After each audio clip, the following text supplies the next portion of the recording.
Okay, here we are. Hello, Hello, everybody. everyone. Hello. What's up? Shiraz, you yo? have not been muted. There are so many times when I could have and probably should have muted you, and I never have. Well, he's talking about, like, he and Vinyl were doing some Sudoku, Yep. and I just shouted, "You have 10 seconds! Mute yourselves!" Because their voices are coming through on Discord anyway. I wondered what that noise was. So that's what he's saying. We were doing So he did. 6-star Sudoku. Wow. Yeah. That's pretty impressive. Get muted, son. Oh man. This thing that Hotline sent me is I don't know how to describe it, and I don't have the overlay in my Wait, D&D really? scenes to show stream. Oh, shit. Maybe Hotline can post it on my Discord and inflict I it really want to see it. on everybody else. It's terrible. Oh, no. It's terrible. It's, I was gonna start the stream with something horrifying, but there's nothing horrifying left. There's nothing left in this world to fear after seeing this.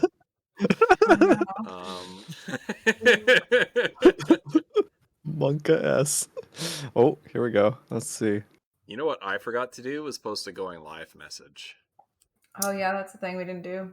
Yeah. Right. Oh my god. Hey That is everyone, it's time for D&D.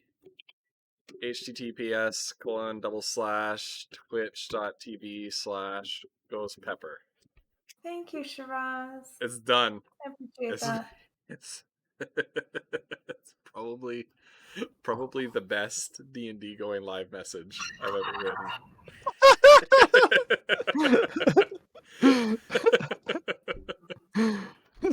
Oh my goodness. What a week it has been. Oh, camera. I hope everybody's doing well, man. I'm really looking forward to this session. I've got some plans. Yeah, me too.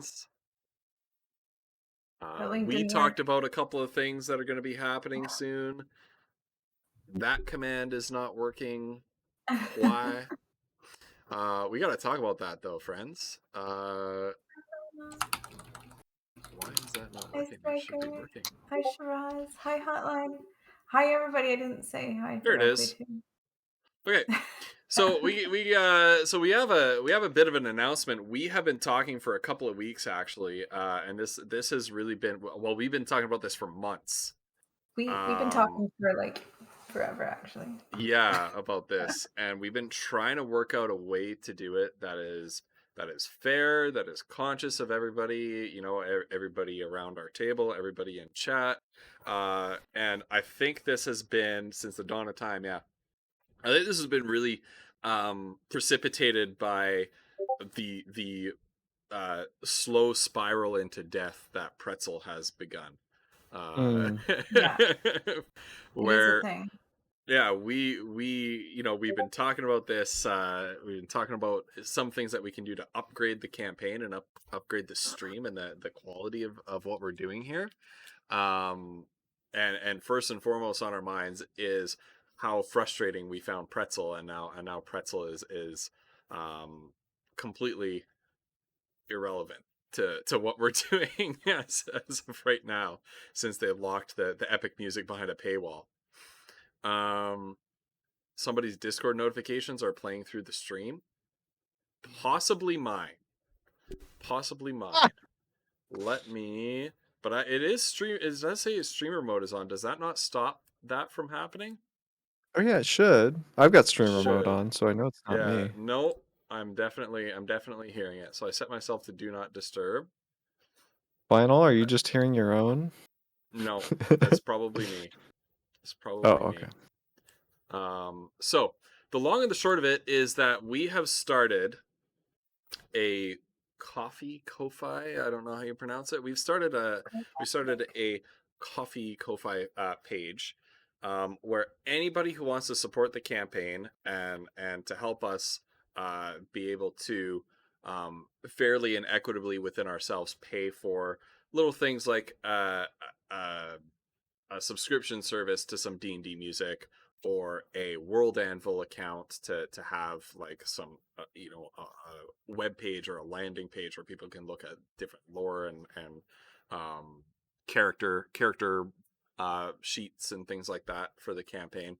So anybody who wants to support us can go to that Ko-fi link. Ko-fi is the best way that I can pronounce it. I don't know. Ko-fi. I don't It know. looks like Ko-fi to me, but I think it's supposed to be pronounced coffee, but I don't know for sure. So anybody who wants to can subscribe to a monthly subscription membership on there. We want to be really clear about that. Is we do not want to ask anybody to contribute more than they already do. And so with that in mind, we set the monthly subscription to $5 US, which is equitable to a Twitch subscription. And the benefit that you get from that is once per month, you get your choice of a free Wild Magic Surge redeem, a free Major Monster Mutation, a free custom NPC to appear in the campaign, or a free magic item to appear in the campaign. And with that in mind, oh my goodness, Bo 13 months. Thank you so much for the support. Thank you so much, Bo. Oh, that's amazing. Yay, So with that in Bo. mind, with a Ko-fi membership, yeah, I suppose it's supposed to be coffee. With a coffee membership, you get the benefits of basically already contributing $5 USD or more to the Winds of Chaos thing. So if you're somebody who regularly will put down at least one major monster mutation a month, or one wild magic surge a month, or likes to make use of the subscription bonus of being able to create an NPC or a magic item for the campaign, maybe consider kind of shifting that over to a coffee monthly subscription. You get that stuff anyway, and it provides us with a little bit of a war chest that we can use to we're looking into Sirenscape, we're looking Right. into World Anvil, we're looking into a few things that we can do, and so if you if you support what we do and you want to help support and grow what we're the little enterprise that we've got going on here, please check that out. So the link once again is right there. We had a bit of a chat before stream, and some of us are going to contribute to it ourselves. And once again, just like within us, there's no pressure to contribute to it. There's no pressure for you to contribute to it too. But we want to be clear that your amazing generosity that this community has shown us over the last almost year has been absolutely incredible and is appreciated, and it means a lot to us. This is just a way where we can fairly and equitably within our own circle here of the four of us finance some improvements to the quality of life of the campaign here. So if you have any questions about that, feel free to ask them in the chat. Feel free to DM me on Discord. Feel free to plunk them down in the relevant D&D sections of the Discords. We're an open book with this, and so please feel free to ask any questions that you have about it. Yeah, that is still fun. Thank you, Bo. Well, and that is still a fun thing. Yeah. And the nice thing is, so let's say, because I know that there's some people like Bo who will do, one of those every stream. Basically, you could still get one of those once a month, but then still do whatever you want every other stream for $5 instead of the 800 bits with the coffee subscription. So that's the way to think of it, right? I think one week you get a discount, right? The way to support the whole group as a whole directly, when you spend bits in our channels, it's kind of like tipping each of us individually. So which is amazing, by the way. Thank you. Awesome. Which we very very much appreciate. Yes. Yeah. But yeah. Anyway. Yeah. So it's sort of like a little extra something to incentivize people to go there. That way we've got this big group thing where we're not trying to how many bits did we make the last stream? Let's cut that in half and put it into the group thing. And I don't, it's just, anyway. So hopefully that makes sense. All four of us stream for different reasons as well. Yeah. Right. And so it becomes something that, I don't know. I hate talking about money within friends. Yeah. Right. I hate it. So yeah. Agreed. Always good to have party funds, Bo. No kidding, right? That's right.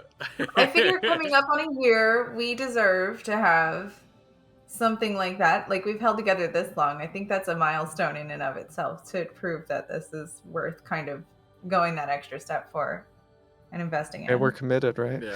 Yeah, I mean, that's crazy. I can't believe we're coming up on a year. That is just nutty. Shiraz, what do you mean Megan, all in caps, is affiliate and you're not? Yeah, wait, what?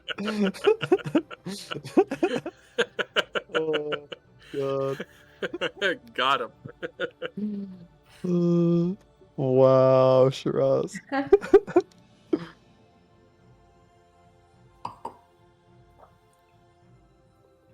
All right. And so with that said, gosh, I'm so happy to be here with you guys right now. Yeah. It is just, man, it's just going to be so much fun. I'm looking forward to it. Sirenscape is a great resource, though. I can recommend it. That's amazing. And we looked at the outlay, and we think that depending on the feedback to this coffee thing, we can probably implement that pretty quickly. Yeah. And I really like what I saw with Sirenscape, the ability to bring in new tracks that give it a different, the same encounter, a different feel, and some ambient sounds and things like that. Man, I'm really looking forward to it. Yeah. And we can all listen to the same thing, Right, like we'll all so cool. have that same experience. Because we never hear it when somebody else is streaming with Pretzel, it's just like, okay, well. That is something that behind the scenes that maybe you guys don't know is that only the person streaming ever hears the music. Yeah. Right. Some of us kind of put on our own music to listen to while we're playing, but yeah, only the streamer hears the music, and we're hoping to be able to change that with Sirenscape, because I think it does have some integrations, doesn't it?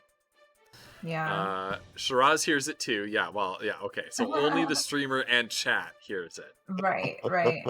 Yeah. My goodness. Okay.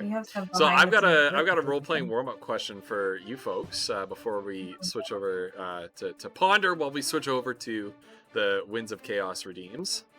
Here it comes. What is one way that your character shows they care about someone else? And I know which one of you three that I'm really looking forward to hearing from.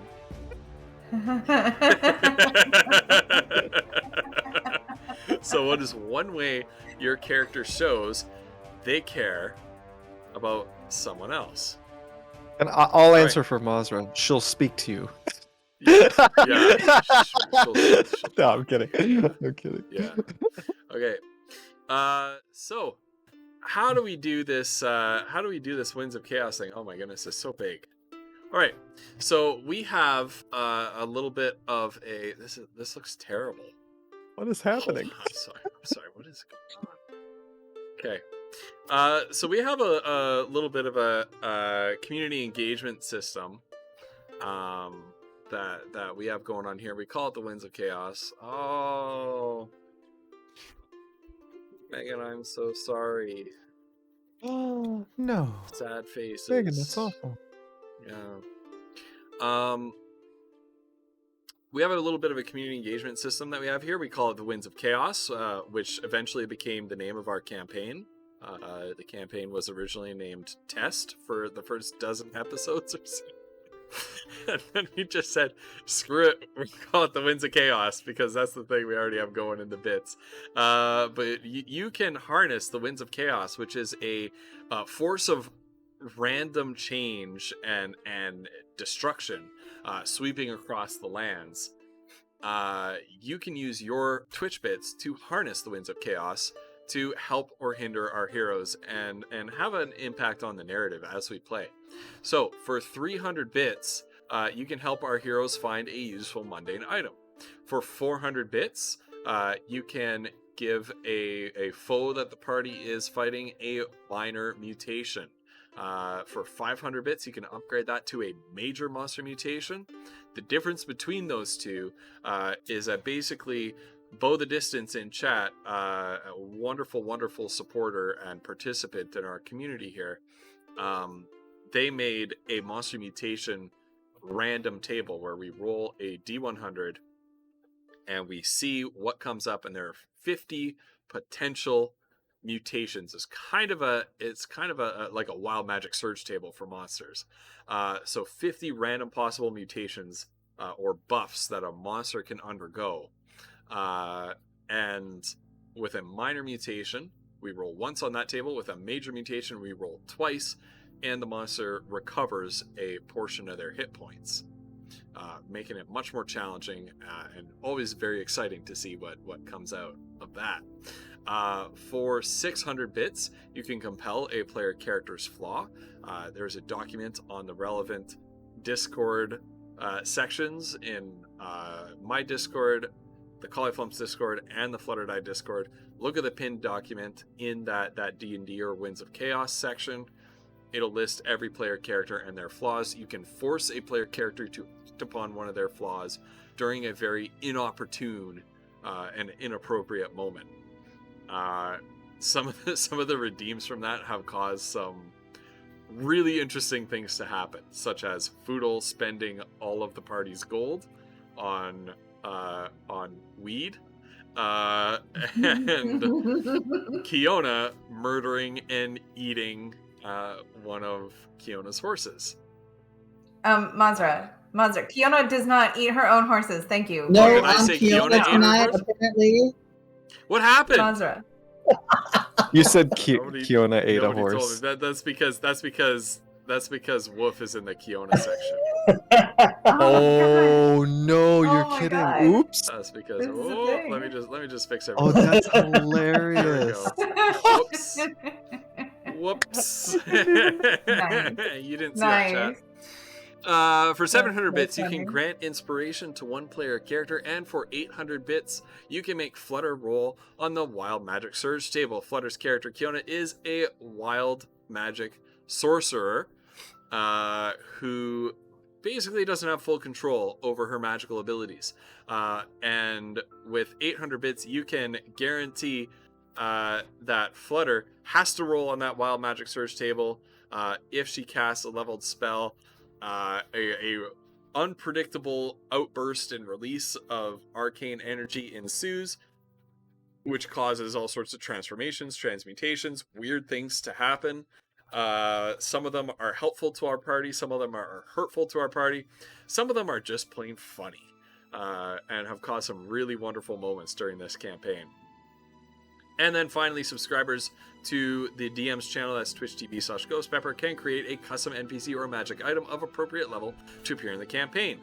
Please feel free to DM me on Discord for more info. And I just saw that Bo subscribed to the coffee page. Thank you so much, Bo. Oh, you So- are so sweet. Oh. Thank you. Bo, You are once a month, awesome. starting We tonight love you. if you want to, and rolling over whenever that subscription Yeah. renews.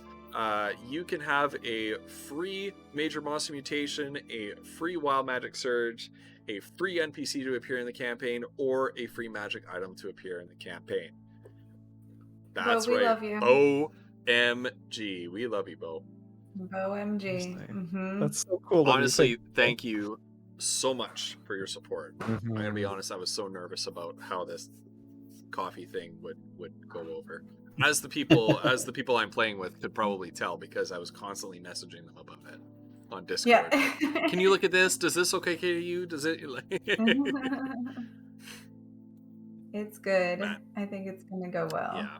Because this community is already so generous. The last thing I want to do is to give the impression that any of us feels like anybody in this community doesn't already give enough, even if you give zero. Just your time Right. and your attention and your enjoyment of this, and the energy that you put into enjoying what we put together, and your encouragement is more than we could ask for. Insane. Yeah. So thank you so much, everybody, and thank you, Bo, as well. Mhm. I have a new NPC to create for my resub tonight. DM it to me, Bo. I'm You're amazing, so my happy. friend. I'm so happy. Bo's NPCs are amazing. Oh boy. So, shall we get into it? Your roleplay warm-up question, my friends, was what is one way that your character No. shows they care about somebody else? Who wants to start? Foodle can start. When Foodle likes somebody, he will basically trust them implicitly, be really nice to them, and if he really likes somebody and trusts somebody, he might offer them a pipe. To put it nicely, I guess. Right, we're talking about Pipe or- friends, right? Not Is like it- Right, like you're talking about like caring Yeah, about somebody define else, right. like just Right, a right. generic It could be. sense of Yeah. care, right? Oodle's a honestly, hugger, Yeah. so that's a thing. So like with his family and friends and stuff. Right on. Excellent. It's pretty simple. Yeah.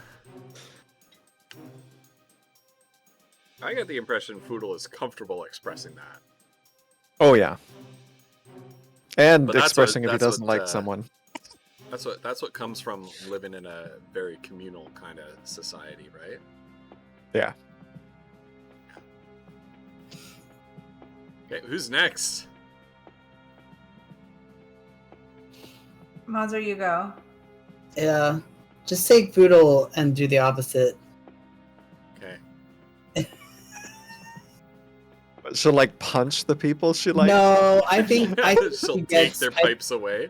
I think she gets she's very comfortable speaking her mind about everything but emotions.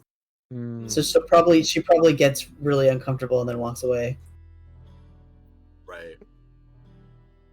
I like you. I must leave.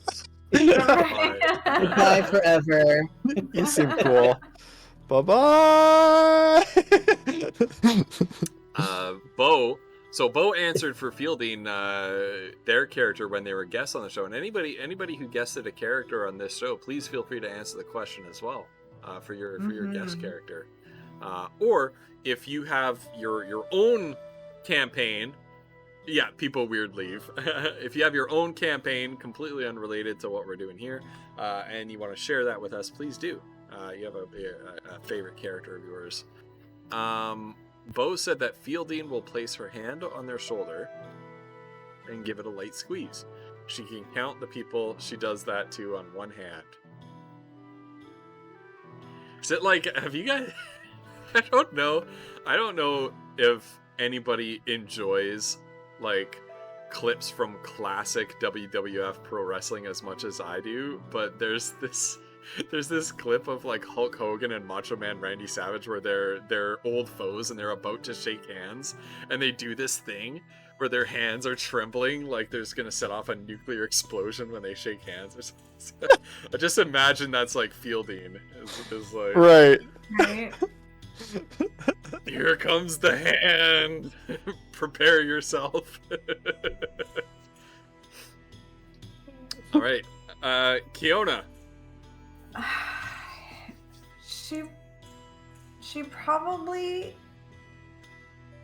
gives gifts. I feel like that's probably her thing. I don't know, because I want to say she like cook for people, but I don't think that Kiona cooks. I don't think that she has ever been in that end of the kitchen. So not really not in part she can cook, but like it's not like phenomenal food or anything. Like but I think that cooks she bad, probably guys.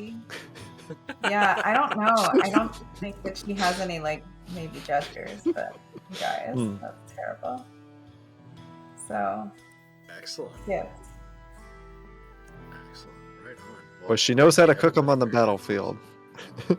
When she knows how to cook. She does indeed. She can do that. She does indeed. All right, friends. Yeah. So we are going to we're going to begin this installment of the Winds of Chaos. I am going to put chat away so that I can focus on my thinking here. I've got my I got my window open with Vinyl, who, by the way, Vinyl, any of your bits contributions to the Winds of Chaos, I cannot thank Vinyl enough, and I feel like I forget to do it every week. Vinyl is the one messaging me on Discord, helping to organize this so that I know what I should be looking for, and I can not stop play and look at chat and ask questions of chat when people do bits or deems that require further information. Vinyl does that for me. It is a huge help. Thank you so much, Vinyl, for that. We love and you, with Vinyl. that, we do love you, Vinyl. Well done. Well done on being you, because you're amazing. Last time we left off,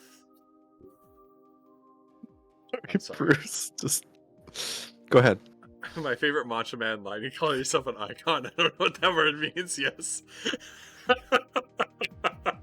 That's incredible.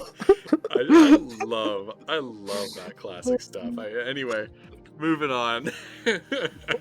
One day I want to play, before we start, there is a rule system for pro wrestling. Like a pro wrestling RPG, where the actual wrestling matches are just one aspect to it, and like there's rules mechanics for the trash talking and everything, and your XP is like how much the audience loves you. So you can't just be a good wrestler. You have to give these hokey speeches. You have to give these one-liners like, "You call yourself an icon?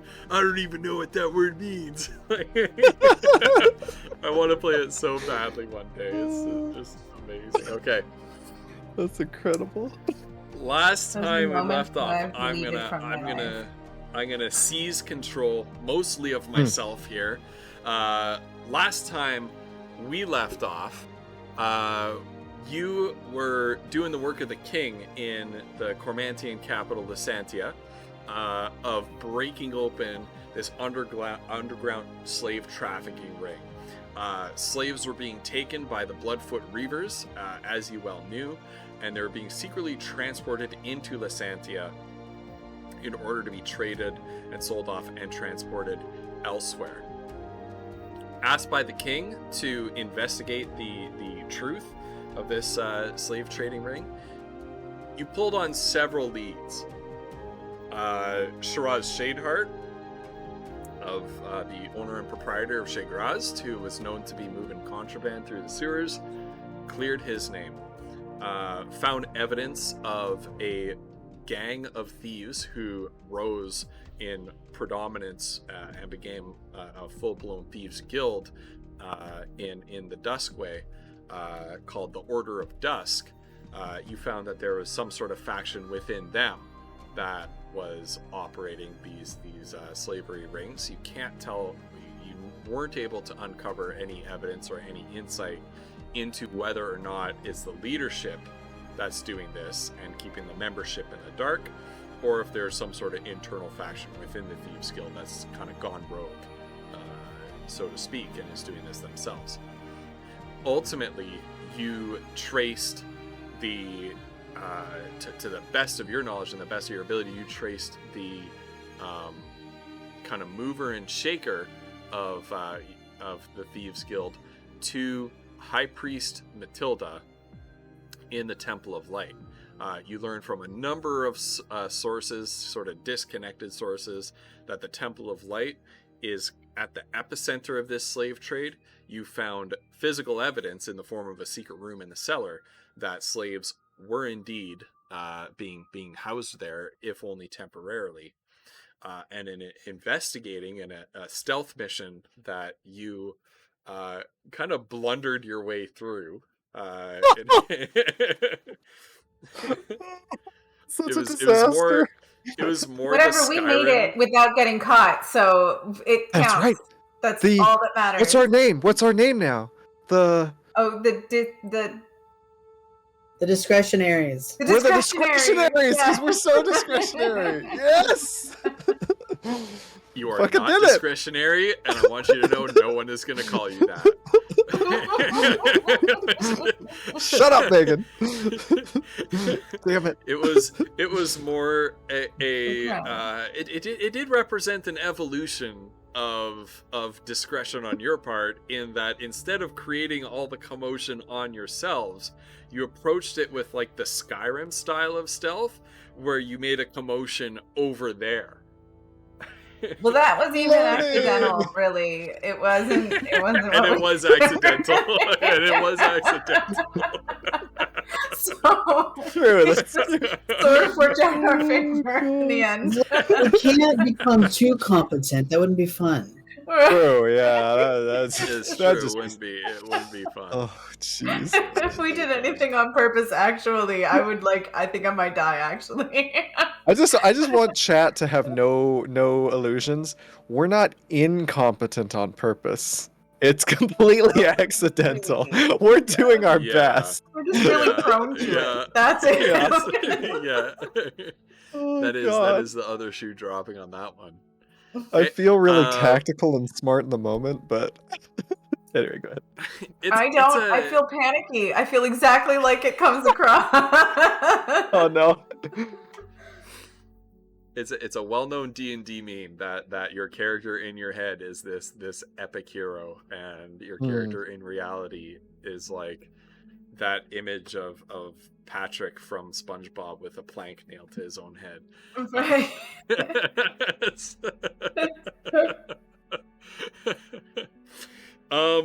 So the important thing is that you succeeded in your stealth mission without getting caught. You made your way all the way up to the upper bell tower levels of the Temple of Light, where you found among High Priestess Matilda's correspondence. Sorry, High Priest Matilda's correspondence. You found a letter penned in her hand, addressed to an individual named Arusian, detailing the operations of the slavery ring, and quite clearly implicating her in this. And so, bringing this evidence to the king, you showed for the king's eyes only this letter. The king agreed to keep it in safekeeping, and as you turned in for the night, King Seamus sprang into action, and where we ended off last week, the city guard moved onto the Temple of Light and pounded at the door, and that was where we stopped. We begin tonight's session with everybody deep in sleep. Wait, no, Ghost. I don't like the worst this. stuff happens to Kiara. No. After all the excitement down. and all the Ghost, I'm sorry. Louder. You need to be louder, apparently, is what Chat is telling you to turn yourself down on the music. I turned the music off. Oh my god. I turned the music off just now. Sorry. Where are we sleeping, by the way? That's okay. We're you were at an inn. The castle. Okay. What? Oh no, you were at the castle. You were at the castle. Okay. You were at the castle. Okay. The king put us up so that we could attend audience the next morning or something like that. Oh, we were taking shifts though, right? Yep. Yes, we were. Foodle's taking the last shift. I need to be louder. Does this help? Does this help? Yes. Yeah. Is this better? Turn yourself down a little more. Okay. No. She said I need to be louder. It's not often my wife tells me I need to be louder. So she's telling me I need to be louder. That's a sure sign I need to be louder. Oh, I can see this night's gonna be a good one. Is this better? Okay. I hope it's better. Okay. Because nobody's answering that question. So we're gonna move on. So we begin tonight's session with everybody asleep. The exertion of the day before has taken a toll on you, and you find yourselves, as pretty much as soon as you hit the pillow, you're out like a light, right? Oh my goodness, she's still not answering the question, so I'm going to turn my mic up, even though people asked me before to turn it down. All right, there we go. Moving on. Your head hits the pillow. You're all deep asleep. Foodle, you wake up in a familiar bed, quite unlike the one that you went to sleep in. You look around and you find yourself in your old bedroom. Not the bedroom of your mother's wagon, in the caravan, but your bedroom in Lumbrill.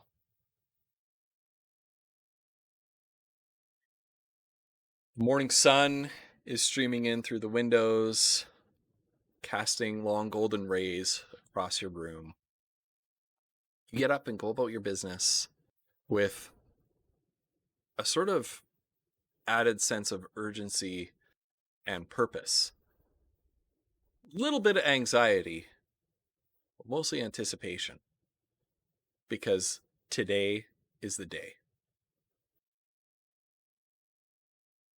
Today is the day that you go on your first hunt and finally become a true hunter.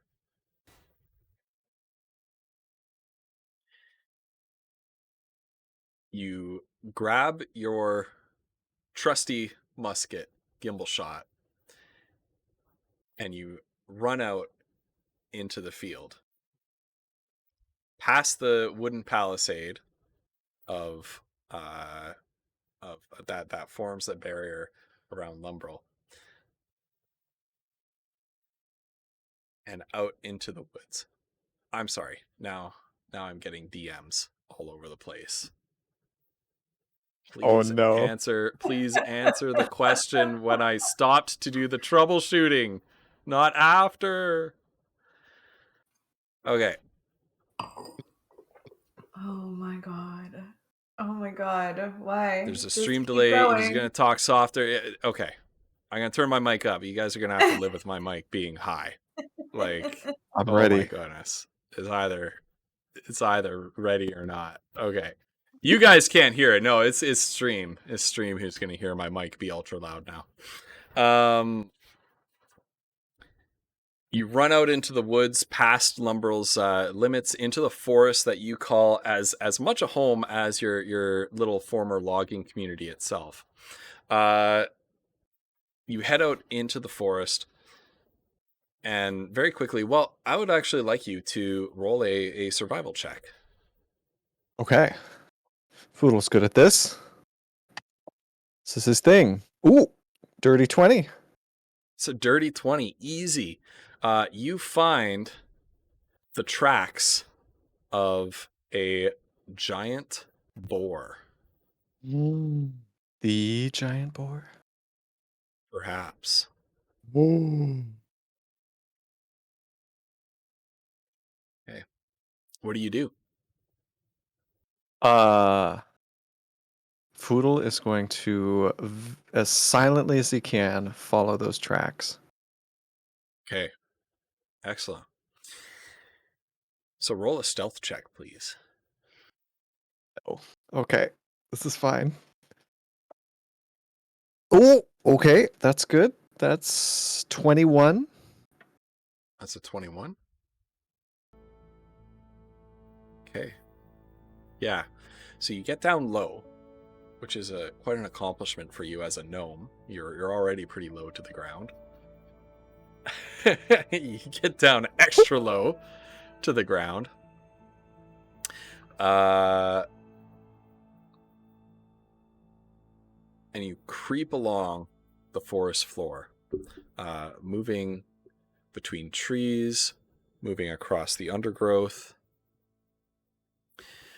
Before long, you kind of shimmy and crawl your way up the slope of a hill, reaching the crest, and looking down, peering down into a forested glade.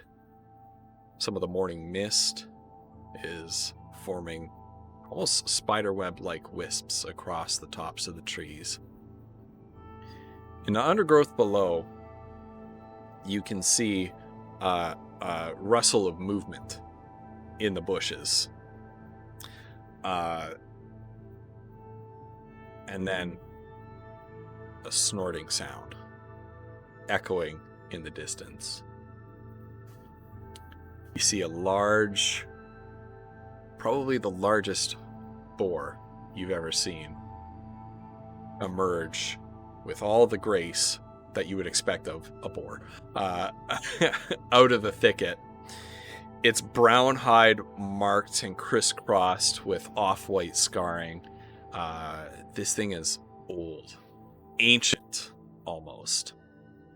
And mean, you can tell from the looks of it.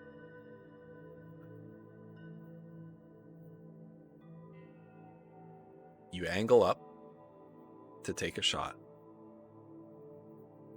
remembering the lessons that your father and your aunt taught you. Aim down the sights,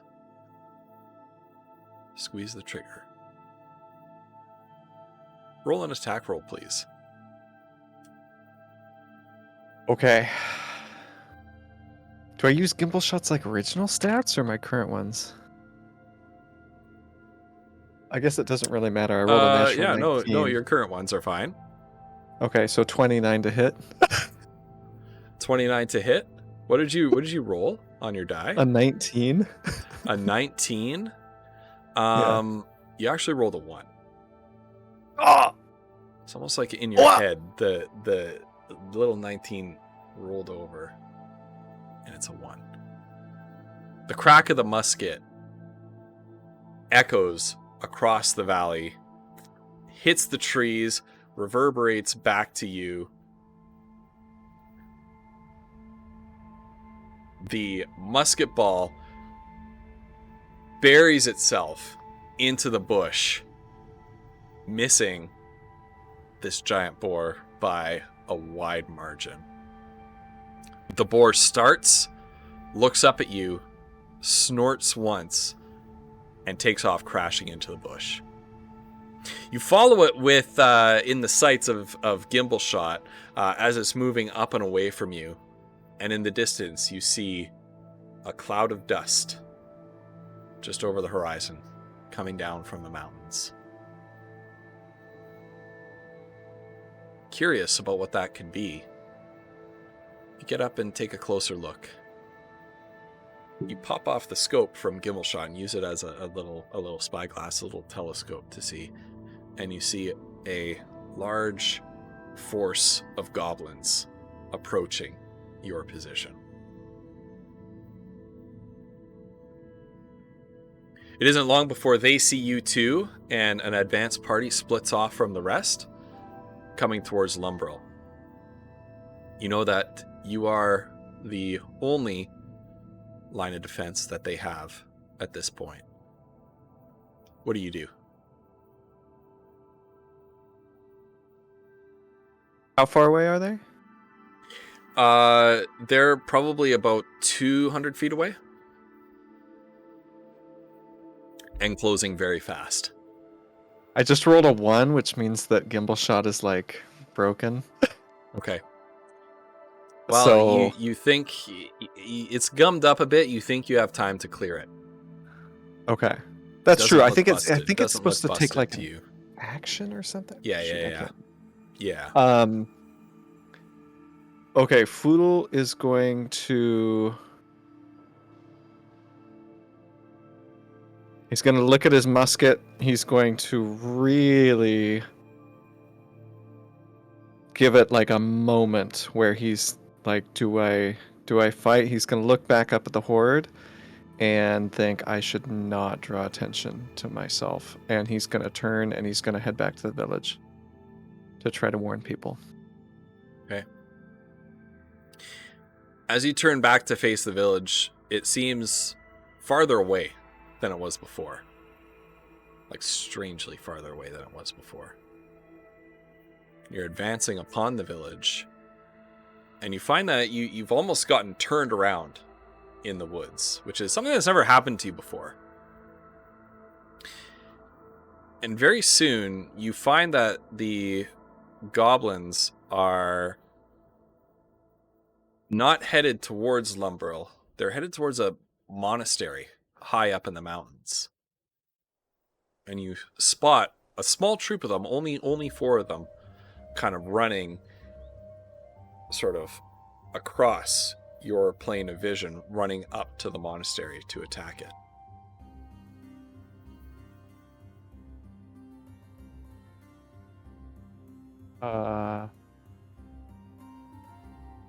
Gosh.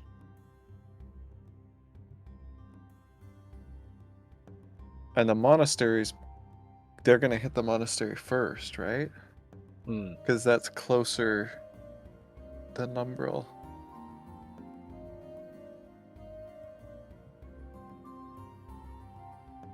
Okay, Foodle's going to run to the monastery. Well, hold on. Does Foodle think that he can make it to the monastery in time to warn them? Roll Like, is a okay. Roll a perception. Okay. Just to take stock of your surroundings. Ooh, it's a 7 total. That's a 7. You're kind of confident that you could make it. Okay, Foodle's gonna make a run for it, try to warn the monastery. Okay. And as you're running up, you find this troop of goblin kind of running parallel to you up towards the monastery. 2 of them spot you and turn around and point and lift their wicked sort of twisted short bows and fire at you. The arrows dig into the dirt by your feet, but each successive one that's coming in and whistling closer and closer to you, you can tell are narrowing in on their mark.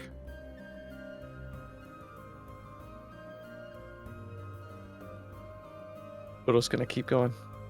Okay. You eventually reach the steps of the monastery, and you've visited here a couple of times, and you know the monks here. None of them well enough to know them by name, but you always know that there's a couple who are outside on watch, and today there's none. In fact, as you look up and look around the monastery, it seems completely deserted.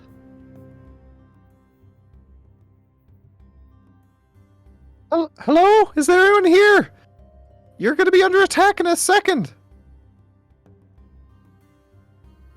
You hear somewhere over your shoulder, almost in a cruel mockery of your voice, "You're gonna be under attack in a second."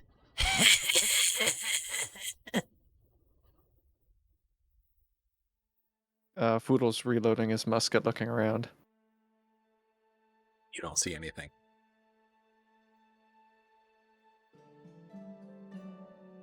You don't. So the place looks deserted. Yep. You no longer even see the goblins who are running towards you. You see in the distance, out of place, like the geography of this place, your home, no longer seems to make sense. What you see in the distance is almost down at the steps at the bottom of the monastery, the entirety of the goblin army running past towards a hill where there's a lone ranch on top of the hill. But the individual goblins that you see rushing forward in this army, the individual soldiers in this army, they start to get lost in this dust cloud. And the cloud kind of roils and forms and takes shape into a giant scarred boar.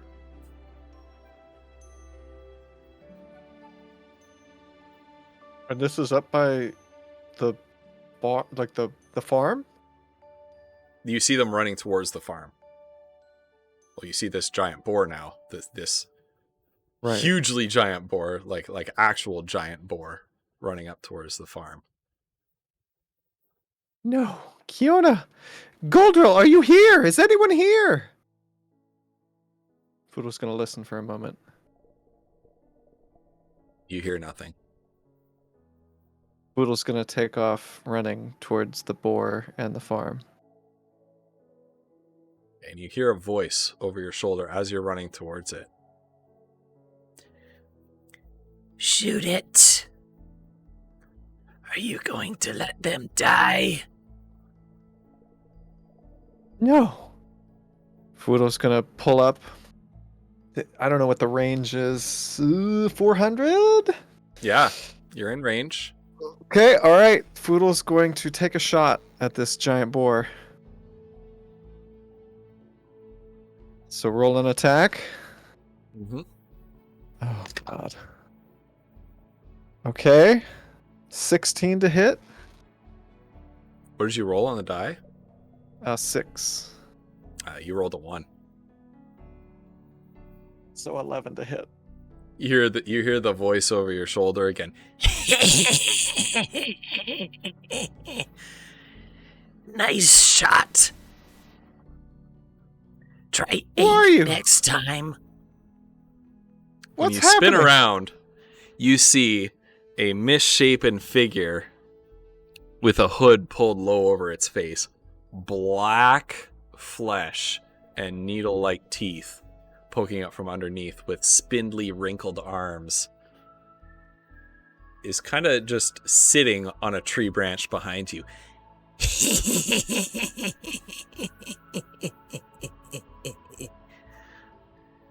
Who are you? What's happening? You better do something, or they're all going to die. And it points back over your shoulder.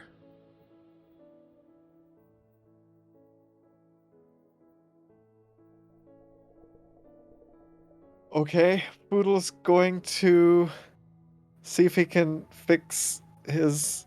Oh, God, is he? He's going to pull out his longbow and loose 2 arrows at the boar. When you turn around away from this hooded figure that's cackling at you, you turn back and see that your placement has once again changed and the geography around you has once again changed. You're outside the gates of Lumbrel, kind of on a hilltop looking down over Lumbrel, and you see the goblins attacking the palisade, and you see your old friend Saltar defending the gates.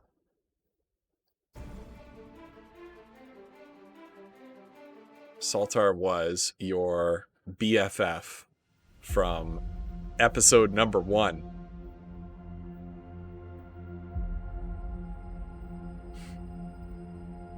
Boodle's going to try to look away, but he can't. And he's going to try to shout for Saltar to run, but he can't. He's frozen. He's going to die if you don't do anything. He already did. I was there.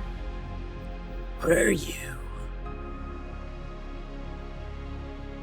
Who are you?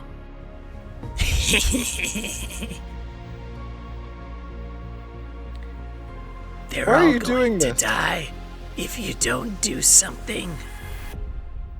What do you want me to do? Shoot it. And he points, and it's a giant boar attacking the village gates again. Alright, Foodle's going to use action surge and fire 2 arrows with the longbow. Okay.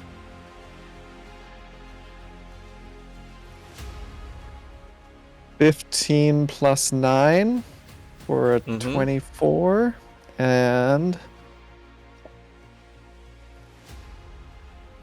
7 plus 9 for a 16. It's too bad you rolled 2 1s there. Oh my god, what is happening? The arrows just plink off of this thing's hide. It crashes through the gates, cutting a swath of destruction through Lumbrel, and then just seems to charge straight through it and out the other side, leaving a trench of destruction.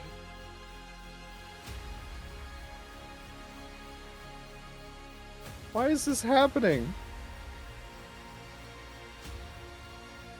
Boodle's talking to the hooded figure. When you turn around, the hooded figure is gone.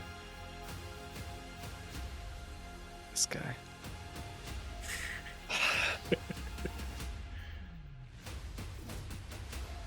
Okay.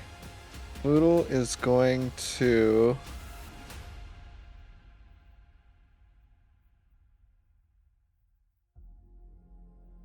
He's going to are his bracers are his bracers on his wrists? Yes.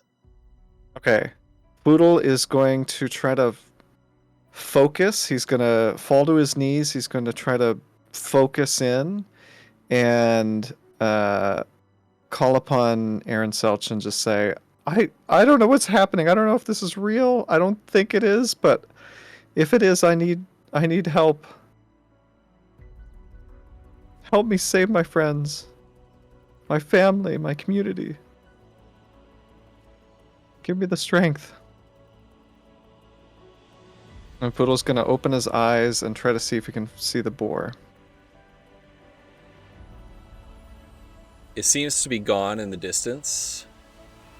You see the destroyed buildings, the broken bodies of gnomes in the village before you.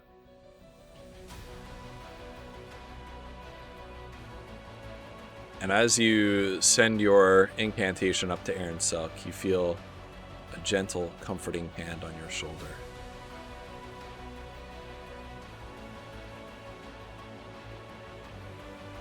And a whisper, like a breeze through the trees,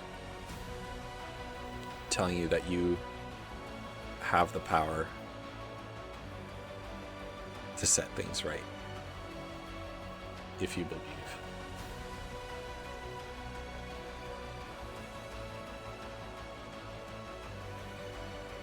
Okay, Poodle's gonna go running after the boar, wherever he last saw it.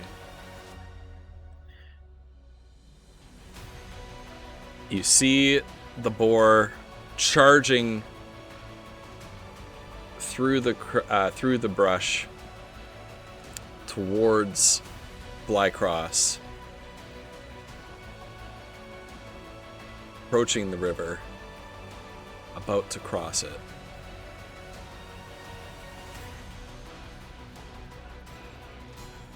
All around you, you see smoke rising up from where Lumbrel once was, smoke rising from the crater that was once Kiona's ranch,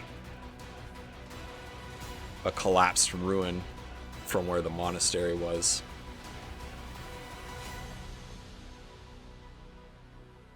Poodle's going to, as soon as he's, because I don't know if the terrain's the same, but we know that there's some hills around. Frick, I'm thinking Lumbrel, but you're Blycross, right? Blycross, yeah. So once he gets to the top of a hill, he's panting. He's been running a lot. He's going to pull himself together and he's going to fire at the boar until he runs out of ammunition. I don't know if any of it hits. Yeah. So make a... He believes in himself. Yeah.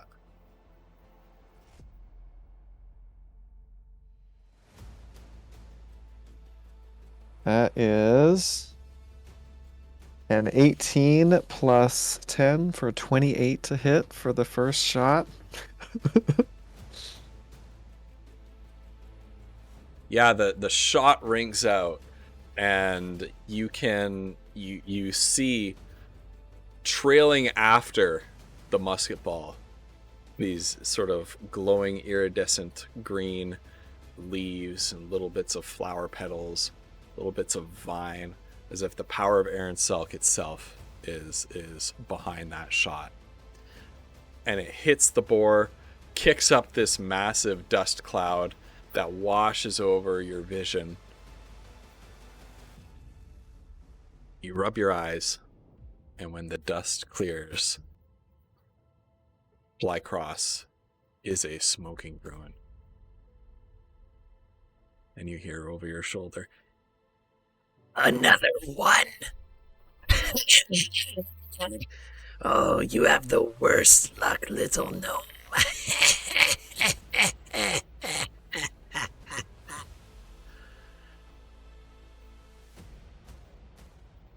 You know, you're wrong. I'm incredibly lucky. My aunt's still alive. My mother's still alive.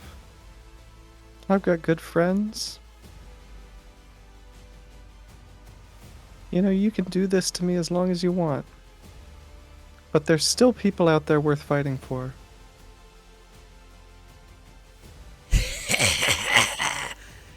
How do you know that's not a dream?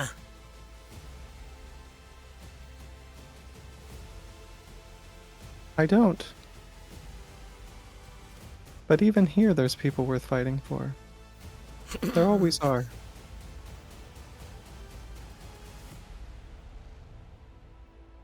Who are you? Oh, I'm no one important.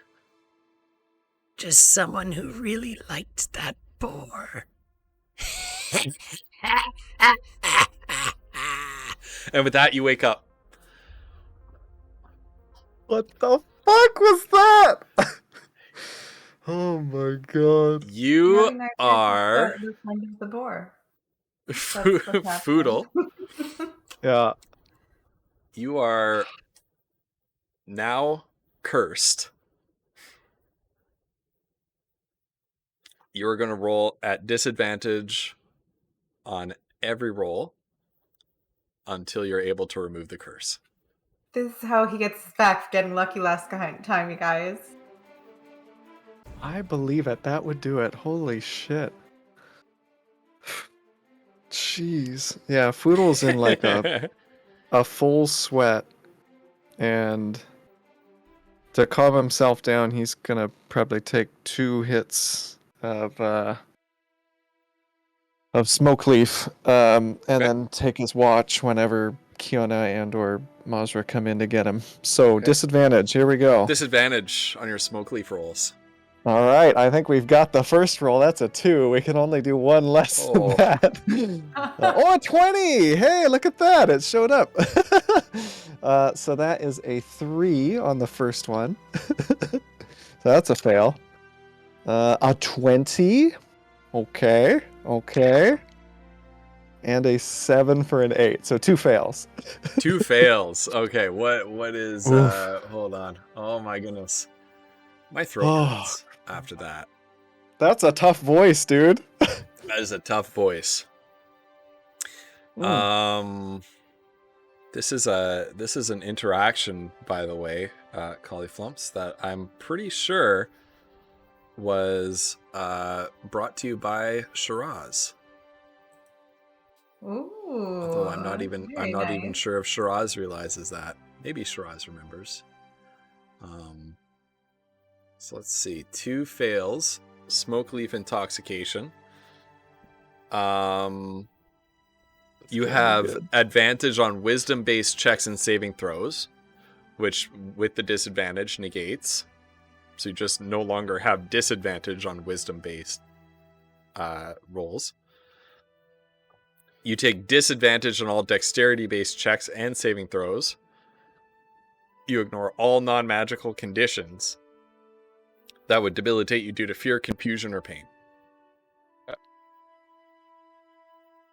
So anything non-magical that would make you suffer from fear, confusion, or pain, you can ignore it because you're too high. Okay.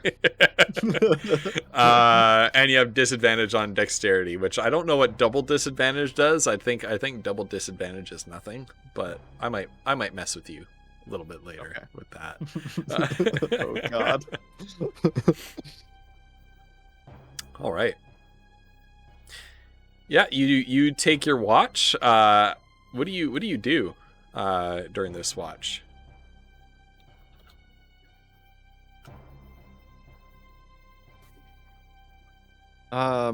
Is anybody else taking the watch with you?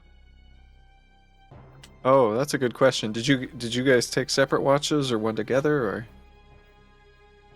I don't know. I thought we were taking watch, and then he said we were all asleep. So now I don't know.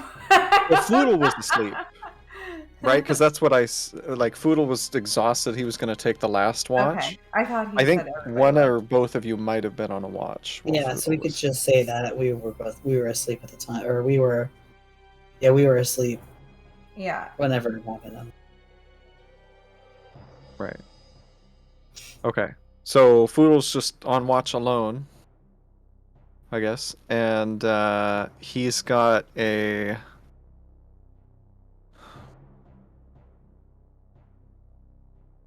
He's got a picture of his. Well, it's not a real one. He's using minor illusion, and he's got a picture frame with his family. It's just like a painting of his family, and he's just staring at it.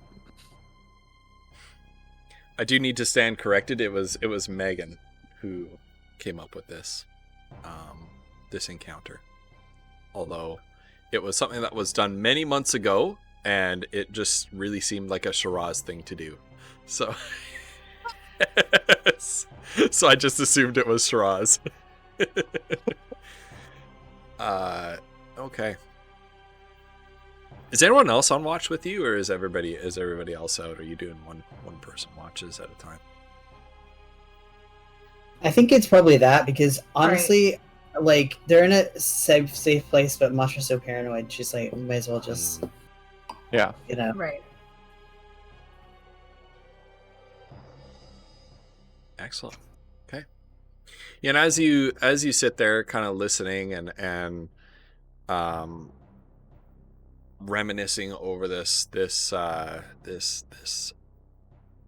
image of your family, many of whom you've lost, and many of whom you still don't have closure towards, especially your father.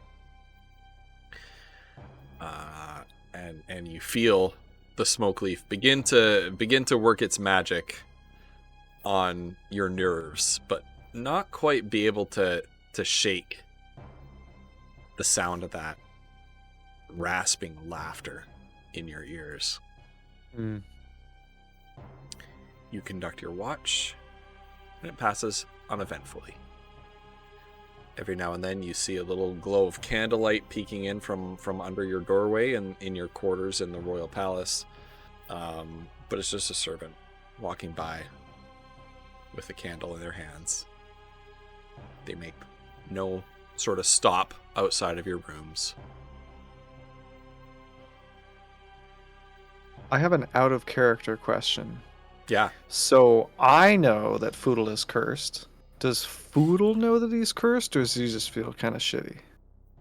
He just feels kind of and okay. And depending on how superstitious Foodle is, maybe he might feel like he's cursed. Maybe he feels like he's just been shook. He's just been shooketh by this. Okay. That's up to you. Never really considered how superstitious Foodle is. Okay. I think there is some allowance for superstition to be acceptable in a world where there are dragons and magic sorcerers and things like that. I know, I'm torn because he comes from a really small town, but his uncle was really well traveled, and I don't know. I'll think about it. You also regularly commune with a goddess. Yeah.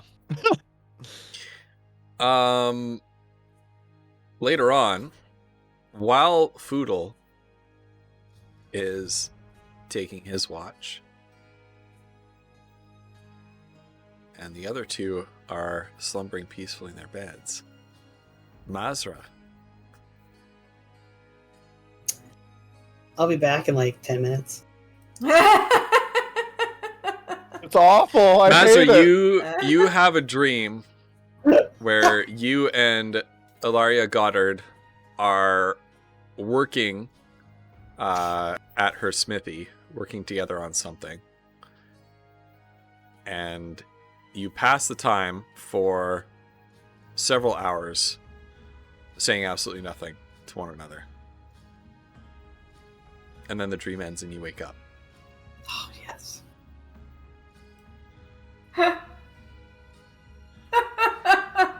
What the fuck? That's some bullshit. Oh my god. Oh no. It's like the best dream she's ever had. This is unfair.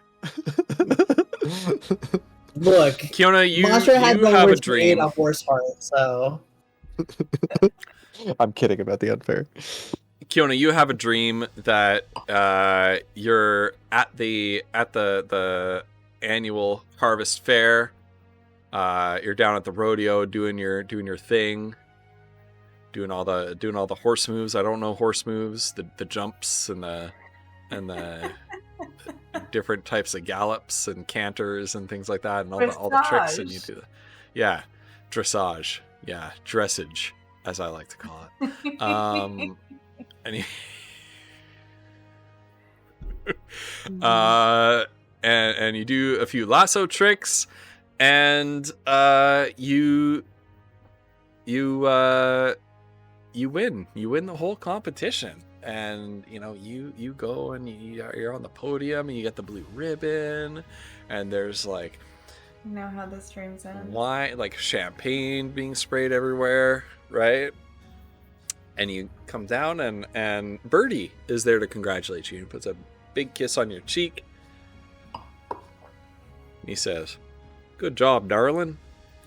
That's a third fair in a row where you've won the rodeo competition. Will wonders ever cease?"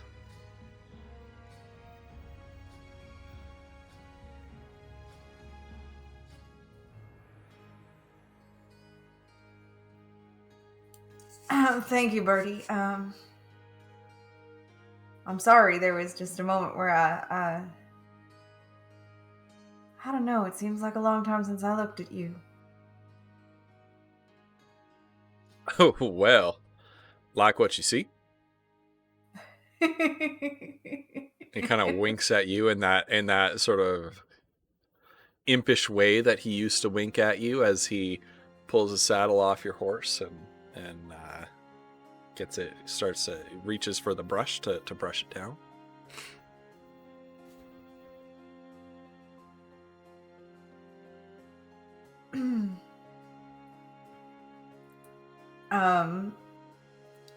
I guess she's I don't know.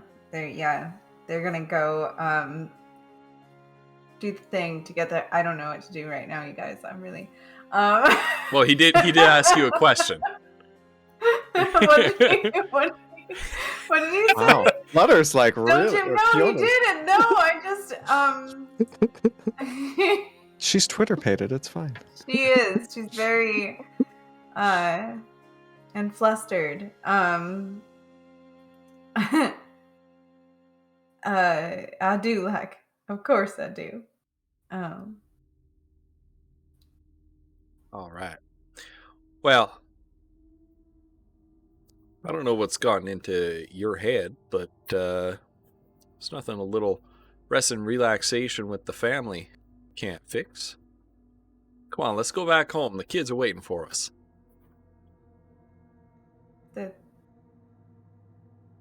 Okay. And Birdie kind of brushes your horse down, resaddles it, hooks up a wagon, and the both of you ride away from the fair together with your winnings and the day's proceeds from all the sales.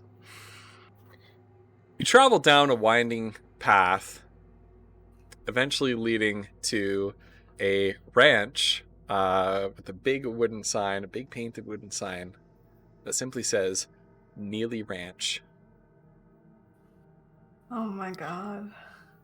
And as you disembark from your horse, a small child with curly red hair waving in the winds runs up to you.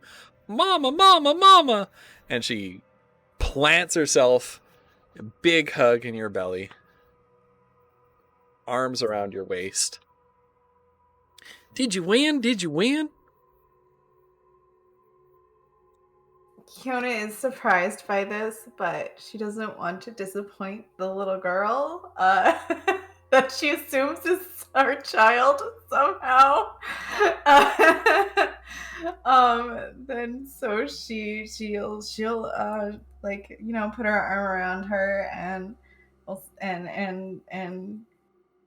pick her up and say, "Yes, my darling. Of course I did. You know your mama." Oh, Mama, I'm so proud of you.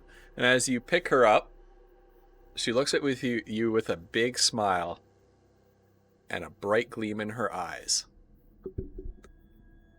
All 6 of them. And you wake up. Fuck. Oh, you bastard! Oh, God! What the fuck? Oh! Why? Why? Oh. What is this? No! No!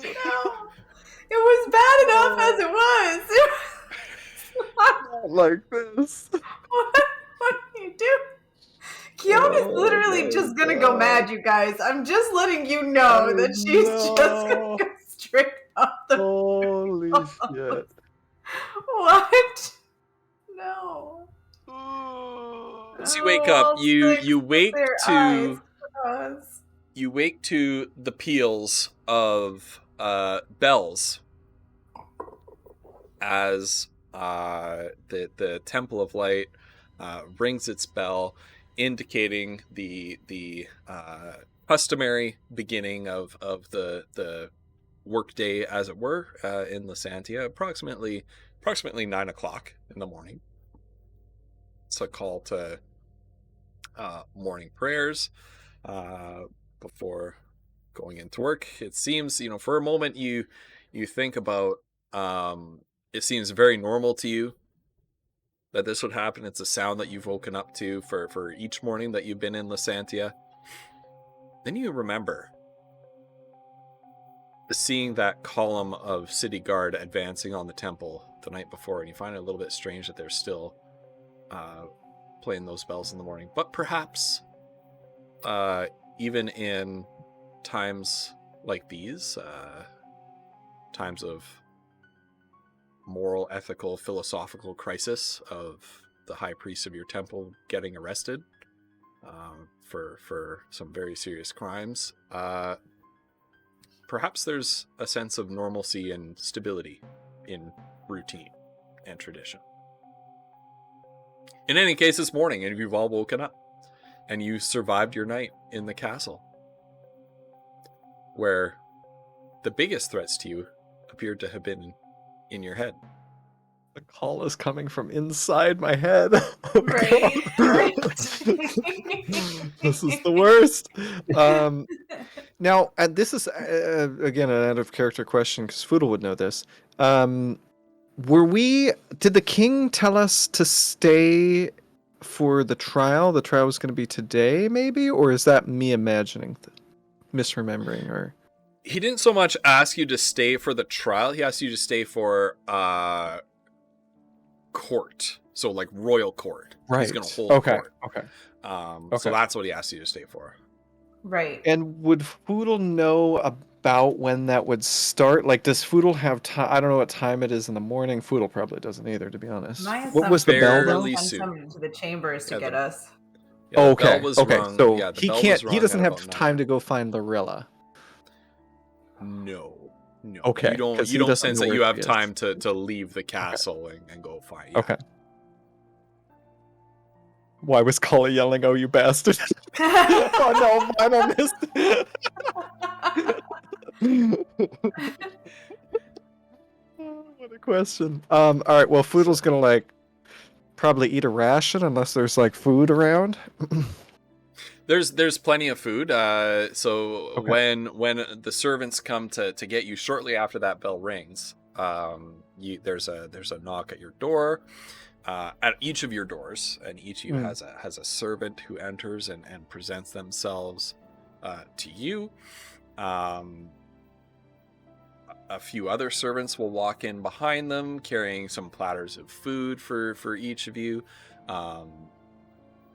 If you choose to, you're given the option that you can choose to eat in your rooms alone, or you can find your way to one of the guest dining halls.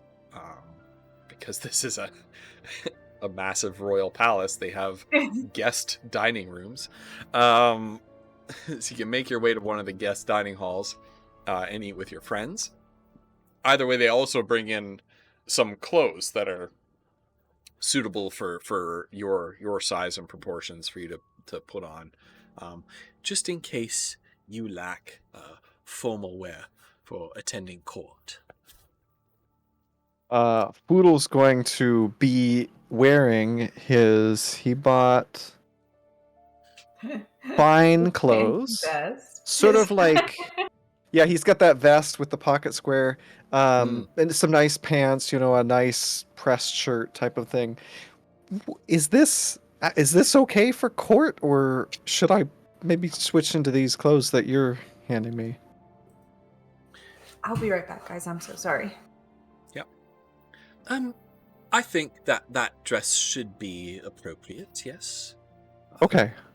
If I'm not mistaken, it does seem to be the traditional formal dress of your noble kind, though we do have few gnomes in this city, and I can't say that I personally know many. Okay. In summation, it seems formal enough to me. Okay. Okay, perfect. And the dining hall? The guest dining hall is that way, and the perfect. second door on your left. Okay, thank you. And Foodle's gonna make his way down there. Is Mazra there? What kind of clothes did they give her? That's what I was thinking. Well, I don't know quite what orcish folk wear for their formal clothing. If indeed we should count you as orcish, I'm not sure. In any case, we do have some traditional costumes gifted to the king by some clan chieftains of generations past. We have this lovely number right here, and the servant attending you pulls out something that clearly she very seriously thinks is some sort of formal orcish dress, but is more like a Halloween costume. And you have this moment where you kind of think to yourself, oh no, whoever gave this to the past king generations ago was playing a prank.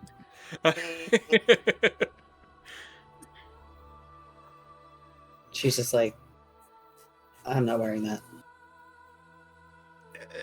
Oh, of course. Well, I don't mean to presume. Why don't I leave some pieces out for you? And you can make a selection if you should choose to use any of them. And if you have your own, you can, of course, be welcome to wear that. Will that do? It's fine. Yes, very well. And the servant bows and they shuffle out of the room, seeming only too pleased to end this interaction as much as you would like to.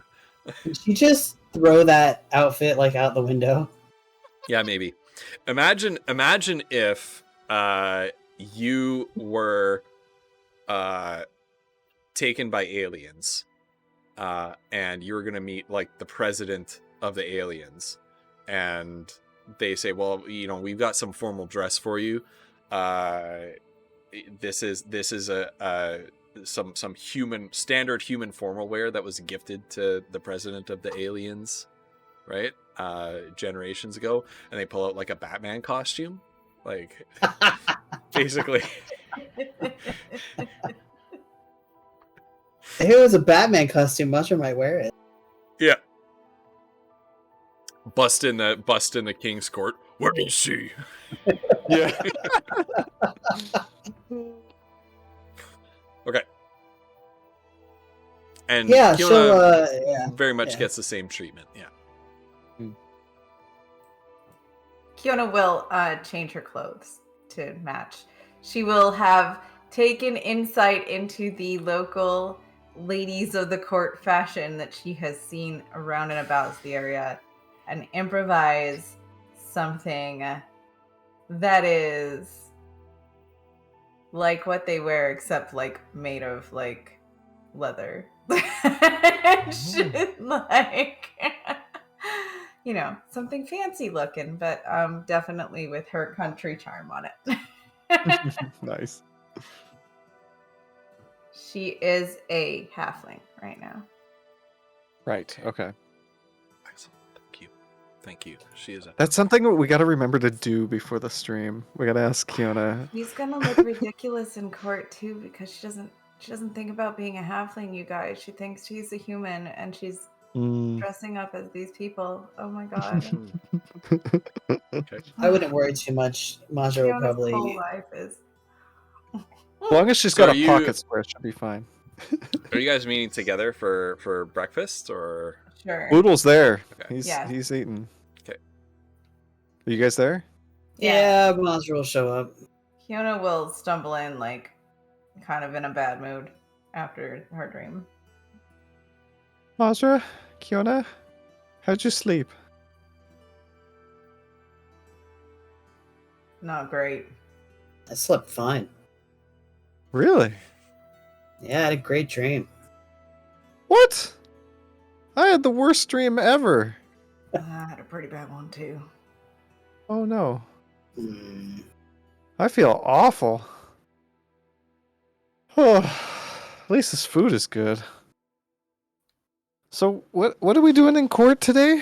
Do we need to do anything or just sort of look pretty? I don't know. He just asked us to attend. Okay. Okay. All right. I would just keep yourselves wary in case something happens. Well, Kiona, you look nice today. I'm Thanks. sorry about your dream.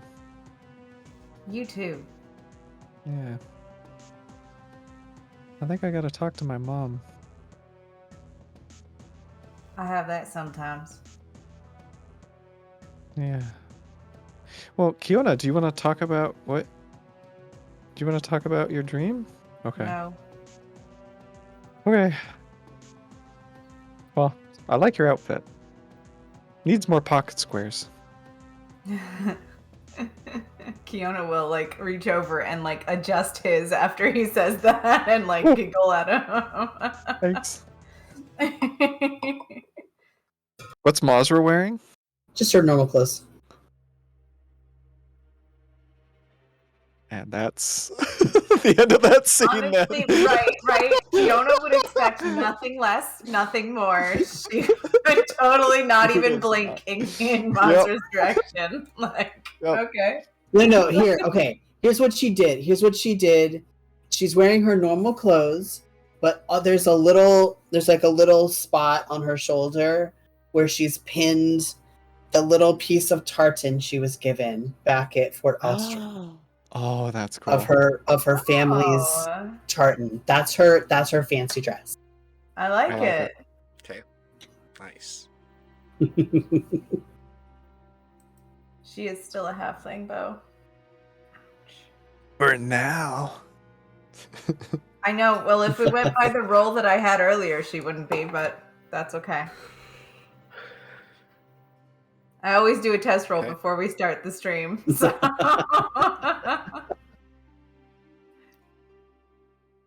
And before long, the time ticks away. It's taking a little bit of time to get ready, a little bit of time to sit down and eat your meal. You do have a little bit of time to take care of a few odds and ends around the palace, probably about an hour's worth before court begins at noon sharp. Oh. So is there anything you're gonna do around the palace compound before then? Is there... let me think about this. Is there a court like wizard or anything like that? Almost certainly. Okay. Poodle would ask around and see if he's got an hour. He's gonna try to track down this court wizard, but I don't know if they're busy or what. So that's what Poodle would try to do. Yeah, and you hear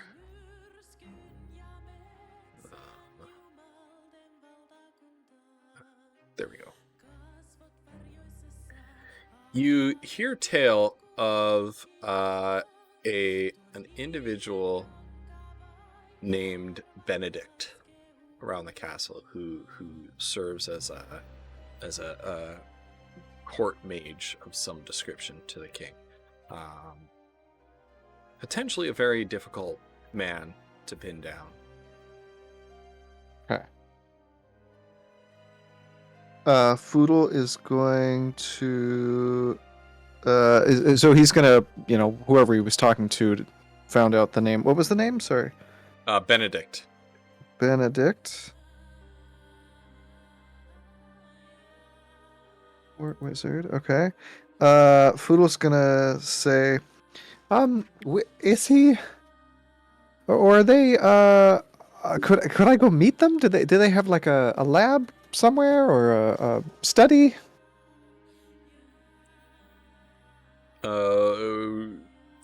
Yes, well, yes, he does. You can find him in the West Tower, usually. His nose buried in books and whatnot. Okay, thank you. All right, Poodle's gonna head that way, see if he can track down this Benedict fellow. Yeah. Sure. So you make your way around the castle. I would like you to roll a perception to try to navigate your way around the castle at disadvantage. See if he can make it there in time, okay? Okay. 7 plus 5 is a 12. Okay. Yep. Yeah, you make your way to which tower did I say it was? The North West Tower? West Tower, the West Tower. Yeah, West. Okay, yeah, you find your way to the West Tower. You get turned around a couple of times, but asking directions from passers-by, they can point you in the right direction. Eventually, you reach that West Tower, and you climb your way all the way up the stairs to the uppermost floor, where you find a large iron-framed wood door with a big sign that says "Court Wizard, do not disturb" on it. We're just gonna read the sign. I'm assuming it's like in common or whatever. Yeah. Okay, Foodle's gonna read the sign. Go. Walk up to the door and knock on it and say, "Hello."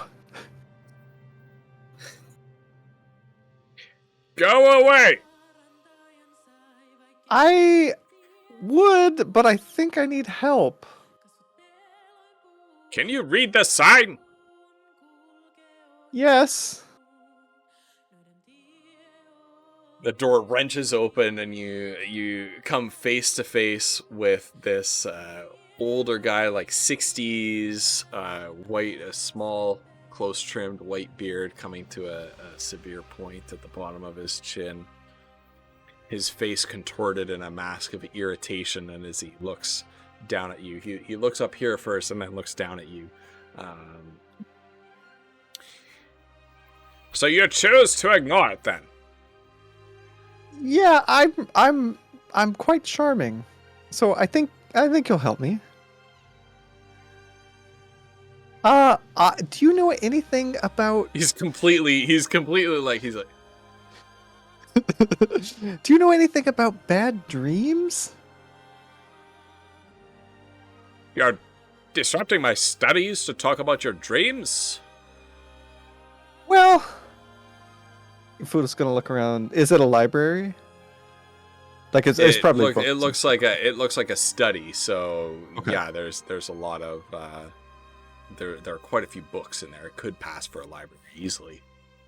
Well, you seem to be learned. I mean, reading books is kind of like learning about other people's dreams anyway.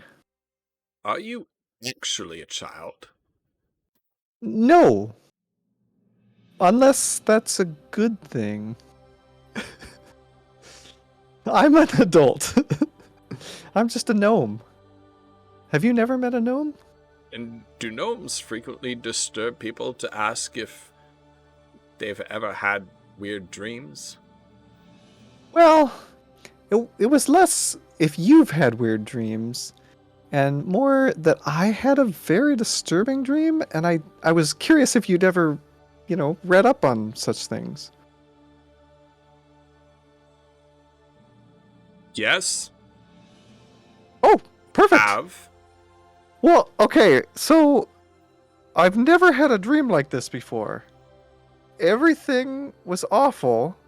There was I someone... didn't say I was going to help you, damn it. I said I've Well, learned about dreams. Right, and this one was a doozy. So, there was someone in my dream who seemed to be, like, controlling Stands back the dream? and opens the door. Apparently, I've got nothing better to do with my time. Court wizard of the entire kingdom of Cormantia. Let's listen to your dream. Foodle's gonna walk in, continuing to talk.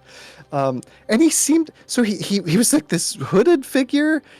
He was about your height, actually.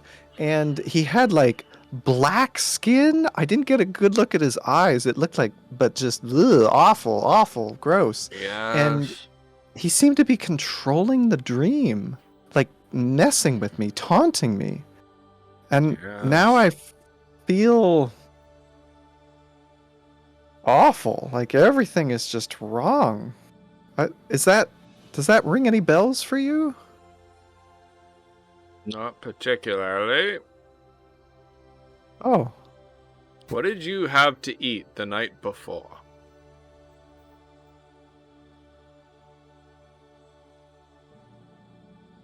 I think we had venison. Well, my prognosis, my diagnosis, because that's the right word, bad meat. Oh. Oh, okay. Little chunk of bad meat stuck in your stomach. Here, have some of this potion here, and he puts a bottle in your hand, and then this one here. And he very carefully puts that away, and it's just kind of like, oh, that was a close one. What was that one? You'd rather not know. Oh, okay. But this one will help me? Drink that, yes, and the bad bit of meat will pass straight through you. Okay. Foodle goes to unstopper it, remembers he's got court. Okay, I'll do that. And then puts it into his backpack. At a time when you have 2 or 3 hours to yourself. And then Foodle's gonna say, well, thank you so much. I knew you'd help me. Oh, yes, I feel better already. What do I owe you? Dreams. Nothing. Just get out. Thank you so much. You're a wonderful person. Bye. And Shut Foodle the door. stops, turns around, pulls the big door shut, and then heads down to find the others. Damn it. Court wizard has nothing better to do than to talk to a gnome about his dreams and give him a purgative. Wait. Oh dear. Oh well. Godspeed, little guy. Oh. now back to it.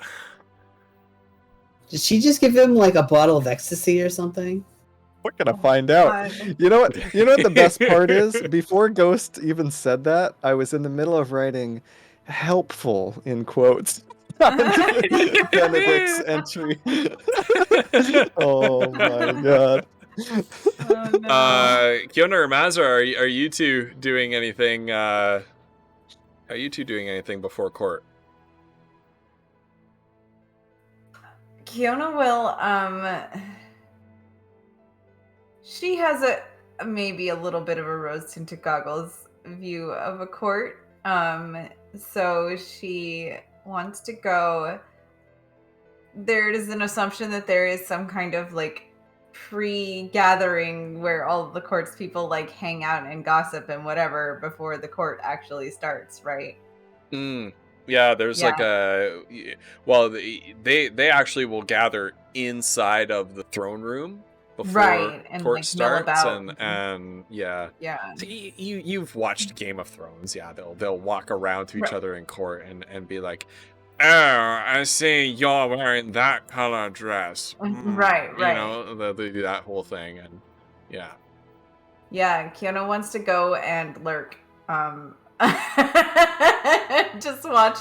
Just walk around and like watch people and see what people are doing. Maybe like listen in on a conversation or two as she walks by, but nothing like super intense or anything. Yeah. Okay. Why don't you roll insight? That's the one I'm not good at, you guys. Oh, well.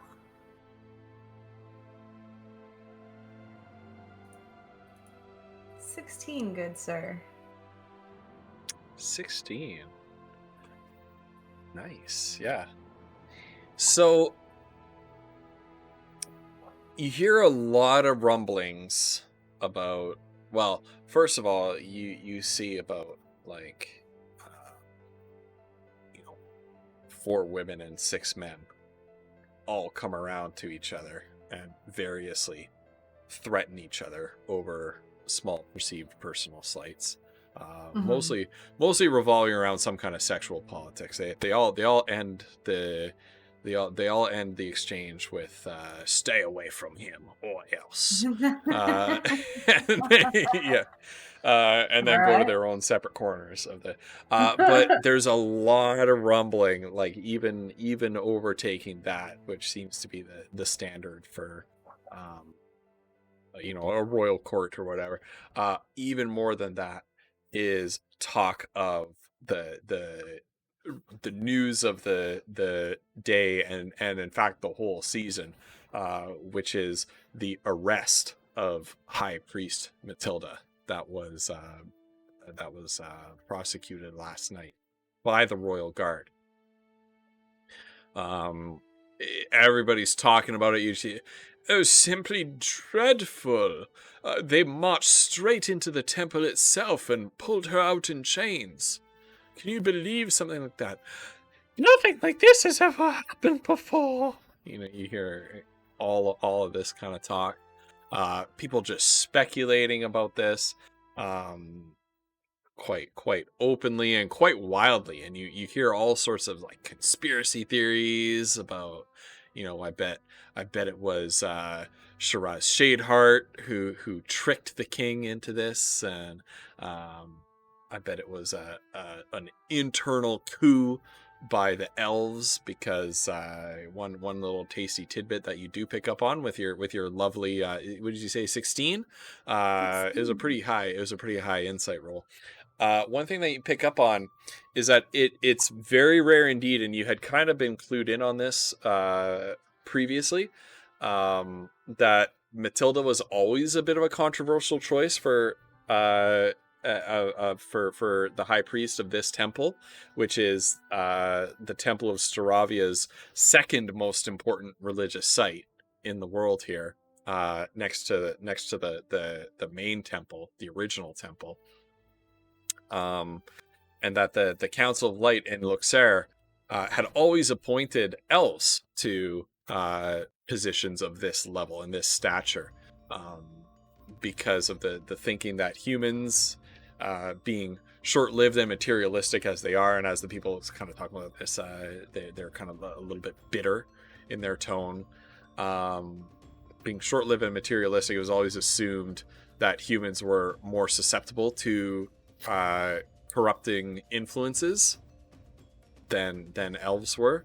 And so there's sort of a wild speculation running rampant that this was the result of some sort of internal machinations within the worldwide Staravian religious order, to oust this human Matilda from her post, and that it might be a stitch job.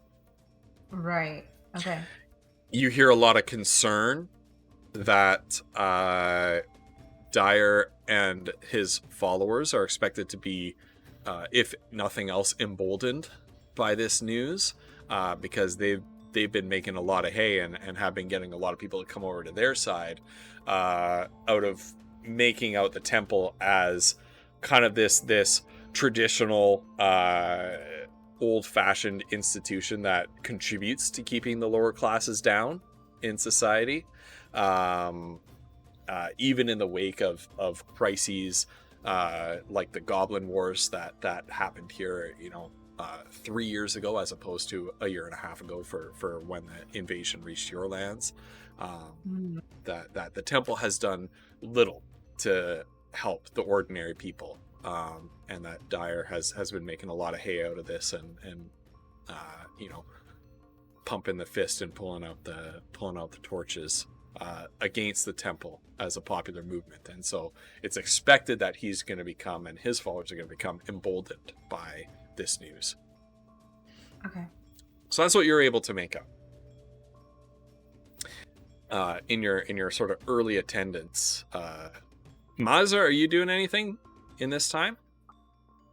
She would probably do something similar, Kiona, only she doesn't really care about like court stuff. She just doesn't trust any of these people, and is like basically trying to just keep an eye on them.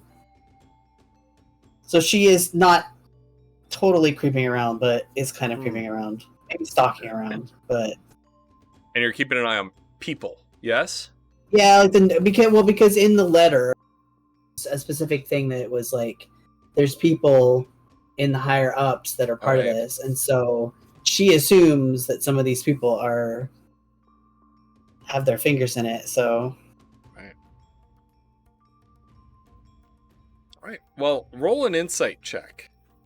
Okay, I don't expect much from this, but you guys and your insight. Sight is evil. It is evil.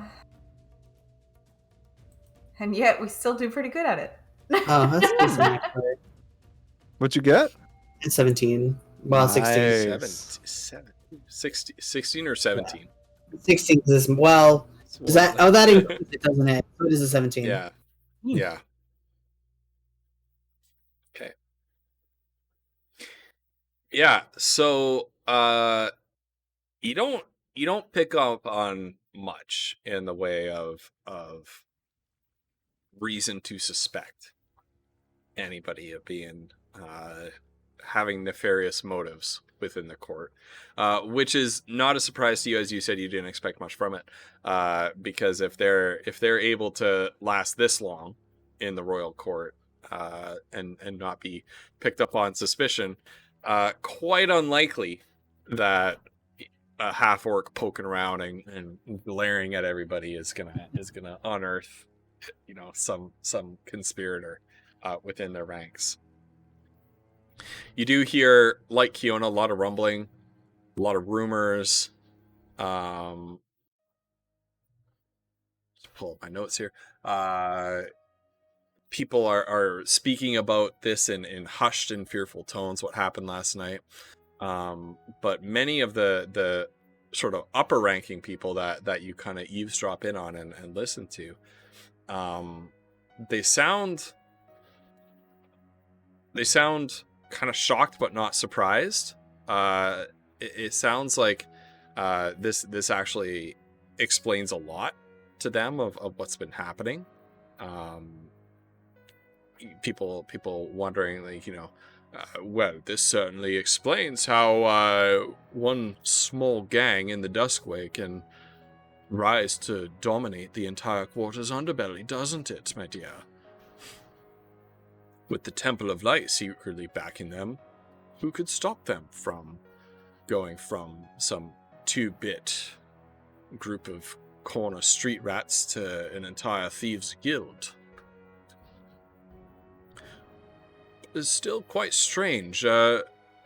Surely High Priest Matilda couldn't have met with the Order of Dusk's leaders on her own without being noticed. She must be working with some kind of intermediary, and one that's well connected at that. Yes, indeed, and I would suspect none other than that nefarious goon, Shiraz Shadeheart. He seems to have his fingers in all sorts of pies.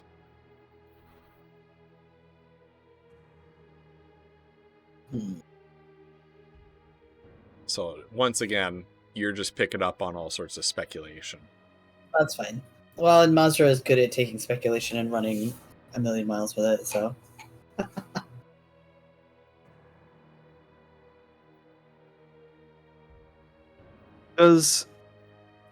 I don't know how much time we have, because Foodle was talking to the court wizard, Benedict. Would they have time to tell me this, what they heard? And if so... If you meet up with them at I was gonna say, court, if you come to the court, you can kind of be like, check it out, I heard this. Yeah. Okay. Well, if either Mazra or Kiana tell Foodle this, Foodle's gonna say, oh, that's interesting about Dyer, right? Because the letter said that he was a plant. Like he was supposed to distract from the temple's business. To be honest with both of you, I don't think this is over, no matter what it looks like on the outside.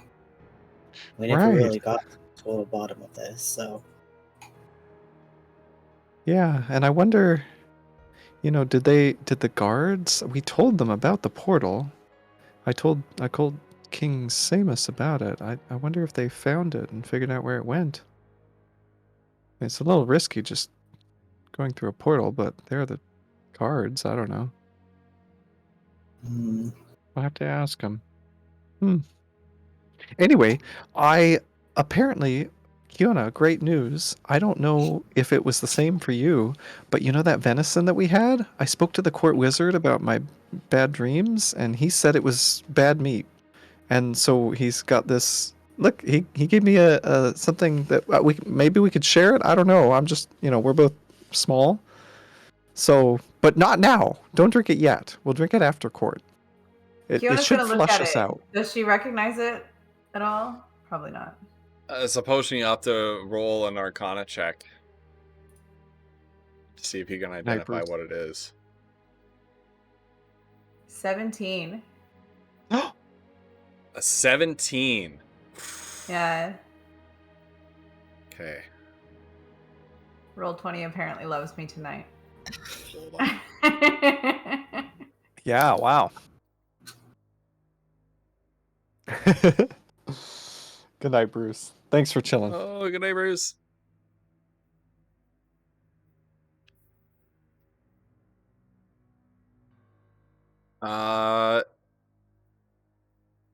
You recognize that it's quite a rare potion.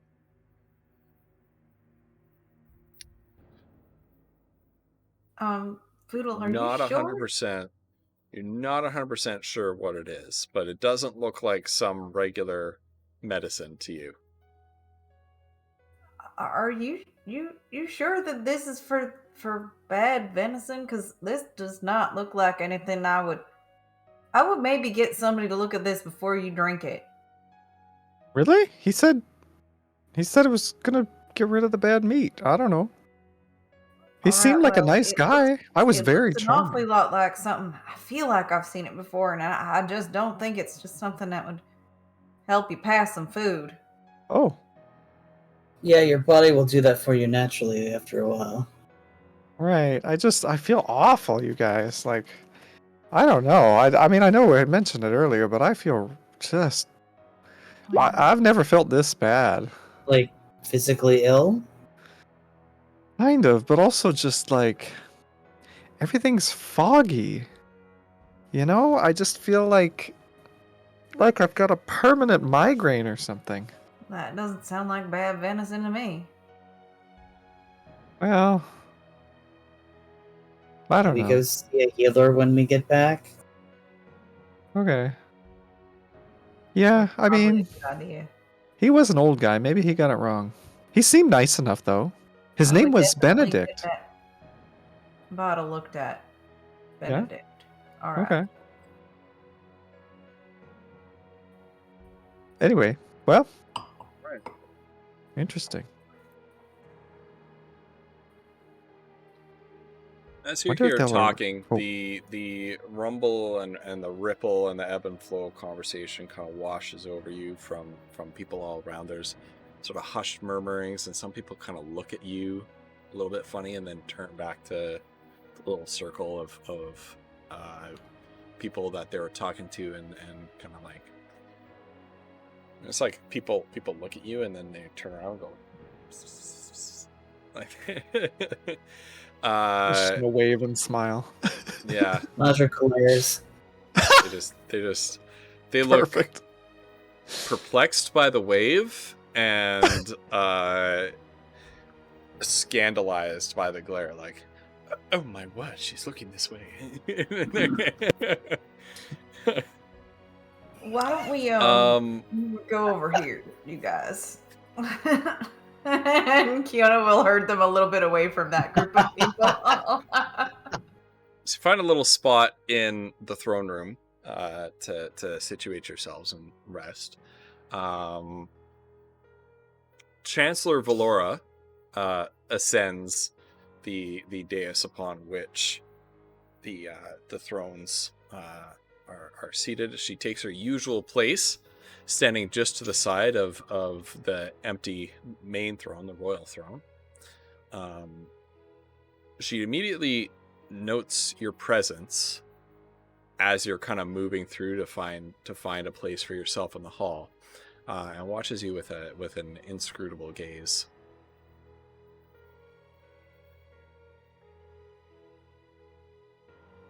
Think they've arrested Dyer? He was named in the letter. Maybe. Well, we know for sure that they arrested Matilda, though. Right. I didn't hear anything about them arresting Dyer today. Yeah. Who knows? Maybe he's gone underground. Hmm. Well, I guess we'll find out. And after a moment, the king emerges from his council chambers behind the throne,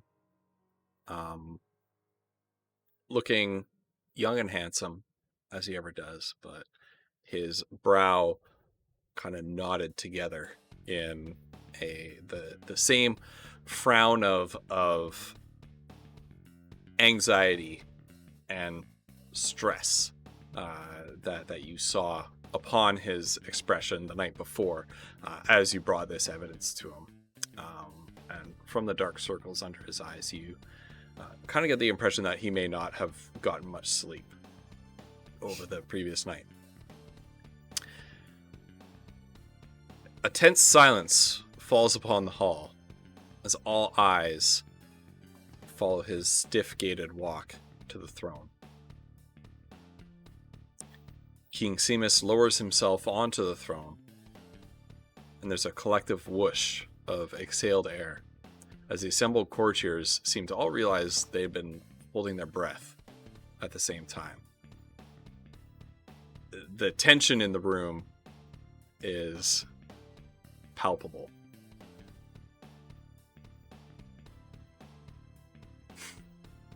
Yeah, at me. I see what Megan said, and I'm not impressed. All eyes watching the king, wondering at this moment of incredible and unprecedented crisis what he is going to say. After taking a moment to collect himself and his thoughts, the king looks up and gazes out over the crowd from his perch on top of Cormantia's throne. We convene this special session of royal court in the light of Staravia. May the lady's brilliant gaze illuminate the truth and banish the shadow of deceit from the hearts of all assembled here. And the assembled courtiers all around you, they practically stumble over each other to not be the last to murmur their agreement. You hear a lot of like, amen, and yeah. And nobody wants to be the last one to jump on that bandwagon. The king continues. History, faith, and experience all teach us that in the darkest times we must look to the light to guide our way forward. With this lesson in mind, we begin this assembly by recognizing certain individuals who have served our realm. Fendrel Crew, please approach the throne.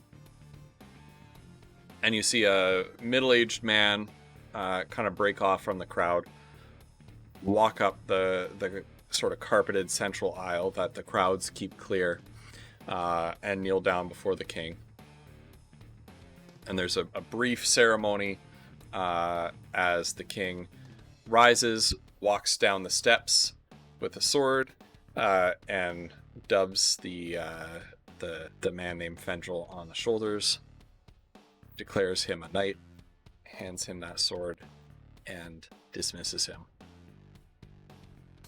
The king climbs the steps back onto the throne, sits, and announces Kiona Neely, Mazra Greenstone, and Foodle Shepin, step forward. Foodle steps forward. Kiona will look at Mazra, kind of wide-eyed and panicked, and then step forward too. Yeah, Mazra will follow last. Okay.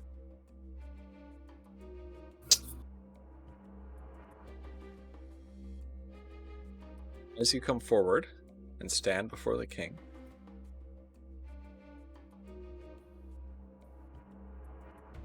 and nobody volunteers that they're going to kneel, you see Chancellor Valora kind of go, Oh, Foodle will kneel.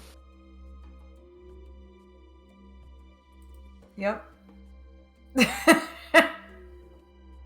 Very grudgingly.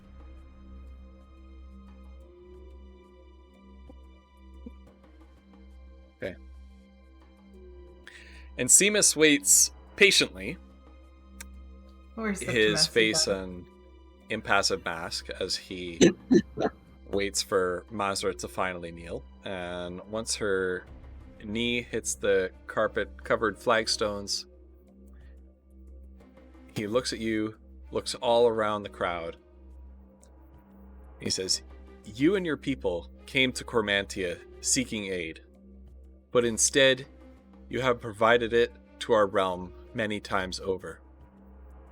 You opened the Giant's Crossing to our armies, drove off the evil plaguing the village of Overton, foiled a criminal operation in the Duskway, and most impressively, slew the Hydra preying upon our subjects in the Kingswood." And as the king is rattling off this list of the party's accomplishments, a murmur slowly grows around the assembled crowd in court. Notably missing from this list of accomplishments is the evidence that led to the previous night's major operation at the temple. Mm-hmm. For all of this, you but asked us to open our gates to your caravan of beleaguered refugees for the cold season. A simple request to grant for most grateful city. And once again, his eyes scan the crowds, kind of at once gauging their reaction and also silently instructing them as to what their reaction to this should be. The murmur picks up again among the courtiers, but dies down quickly in the face of a sharp look from the Chancellor standing over the king's shoulder. The king continues. And a request that hardly matches what you have done for us in return. So it is that in recognition of your service, the crown declares each of you to, from this day forward, be citizens of Lysantia, with all the attendant rights and privileges such a title entails. Furthermore, you are granted joint ownership of Angevin House in perpetuity, to use and dispose of as you please. And the king holds out a hand, which the Chancellor puts a rolled up and sealed document in his hands. The king then holds it out, and a young page scurries up and grabs the document. And in turn, the page shuffles down the steps to present this document to the party. Kiona will take it, trying to move as little as possible in doing so.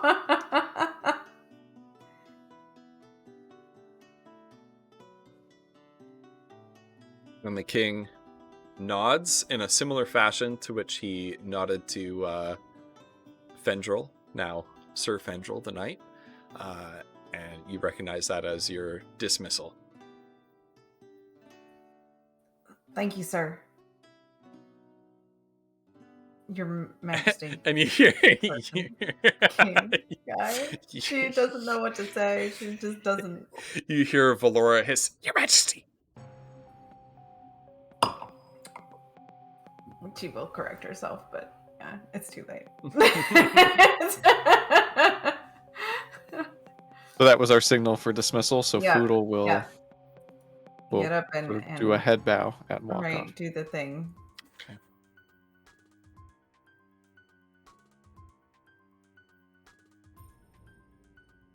Do we exit the courtroom after that? Do they exit? Did the knight exit the courtroom? No, he did not. Okay. You just have kinda the went back option and then- to if you want to. I feel like we should probably stick around and see what happens in court in general. Yeah. Do we get the sense that that's something that, you know, like there's going to be more stuff? There's Maybe- there's going to be more, yeah. Okay, so Foodle's going to stick around then. Okay. Yeah, you so can we'll- tell from looking around at the tense crowd. You don't need an insight check to tell that Right. people are on pins and needles, kind of Waiting for something. like this is not what they came for, and this is not what they've been anxious about.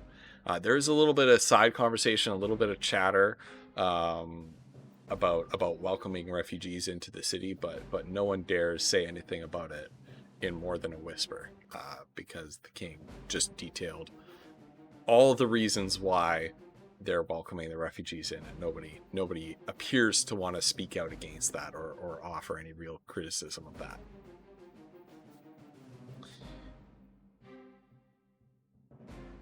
So you stay, and as you kind of shuffle out, you stand and shuffle out and return to the body of the crowd. The king looks out over his assembled court. We are aware of the rumors and gossip surrounding last night's incident at the Temple of Light. I do confirm that agents of the Royal Council brought to my attention incontrovertible evidence of vile treason against the crown. The Lady of Light's sacred temple has been desecrated by the trafficking of slaves and foul dealings with the likes of the Order of Dusk and the Bloodfoot clan, with whom we are at war, in a conspiracy to undermine the realm. And you can hear scattered shouts from the crowd, people shouting, "No! No!" This king, who you've known to be so soft-spoken until now, this is the first time you've seen him really raise his voice. This conspiracy counts among its members the very top of the temple's leadership, High Priestess Matilda herself. And the shouts become a roar of outrage. The former High Priest and several of her co-conspirators have been placed in custody, pending the arrival of ambassadors from Luxair to witness their trial.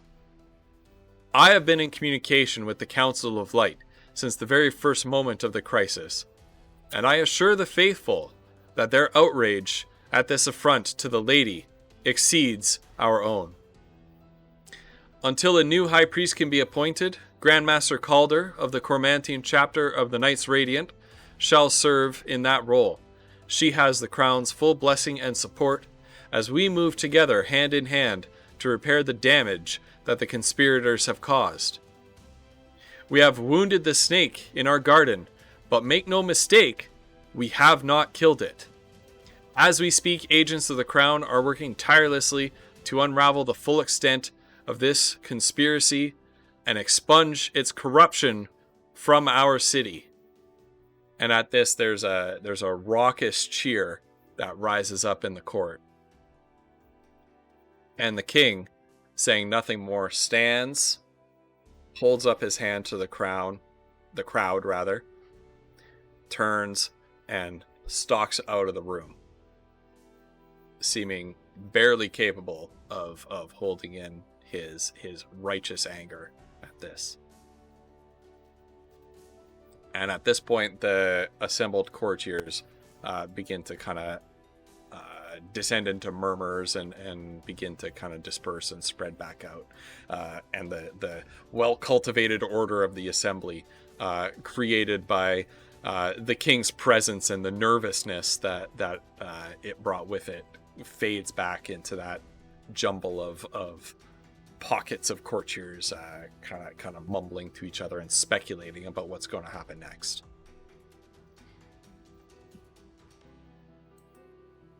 Well, seems like a good thing. They're taking the slavery issue seriously. Wonder if there's anything else we can do. Well, Kiona's gonna like unroll that scroll a little bit, just enough to see what it is that they gave. It is, so you just unroll it a little bit. Enough to kind of get an idea of the top. She'll make sure that Azra and Foodle can see what's on it too. It appears to be a title of ownership. Oh yeah, what was the name that he said of the house? He said Angevine House? Angevine House. I will spell it for you. Cool. Thank you. Up at the top, it says title of ownership. And beneath, it reads Angevine House. And that is spelled Angevin.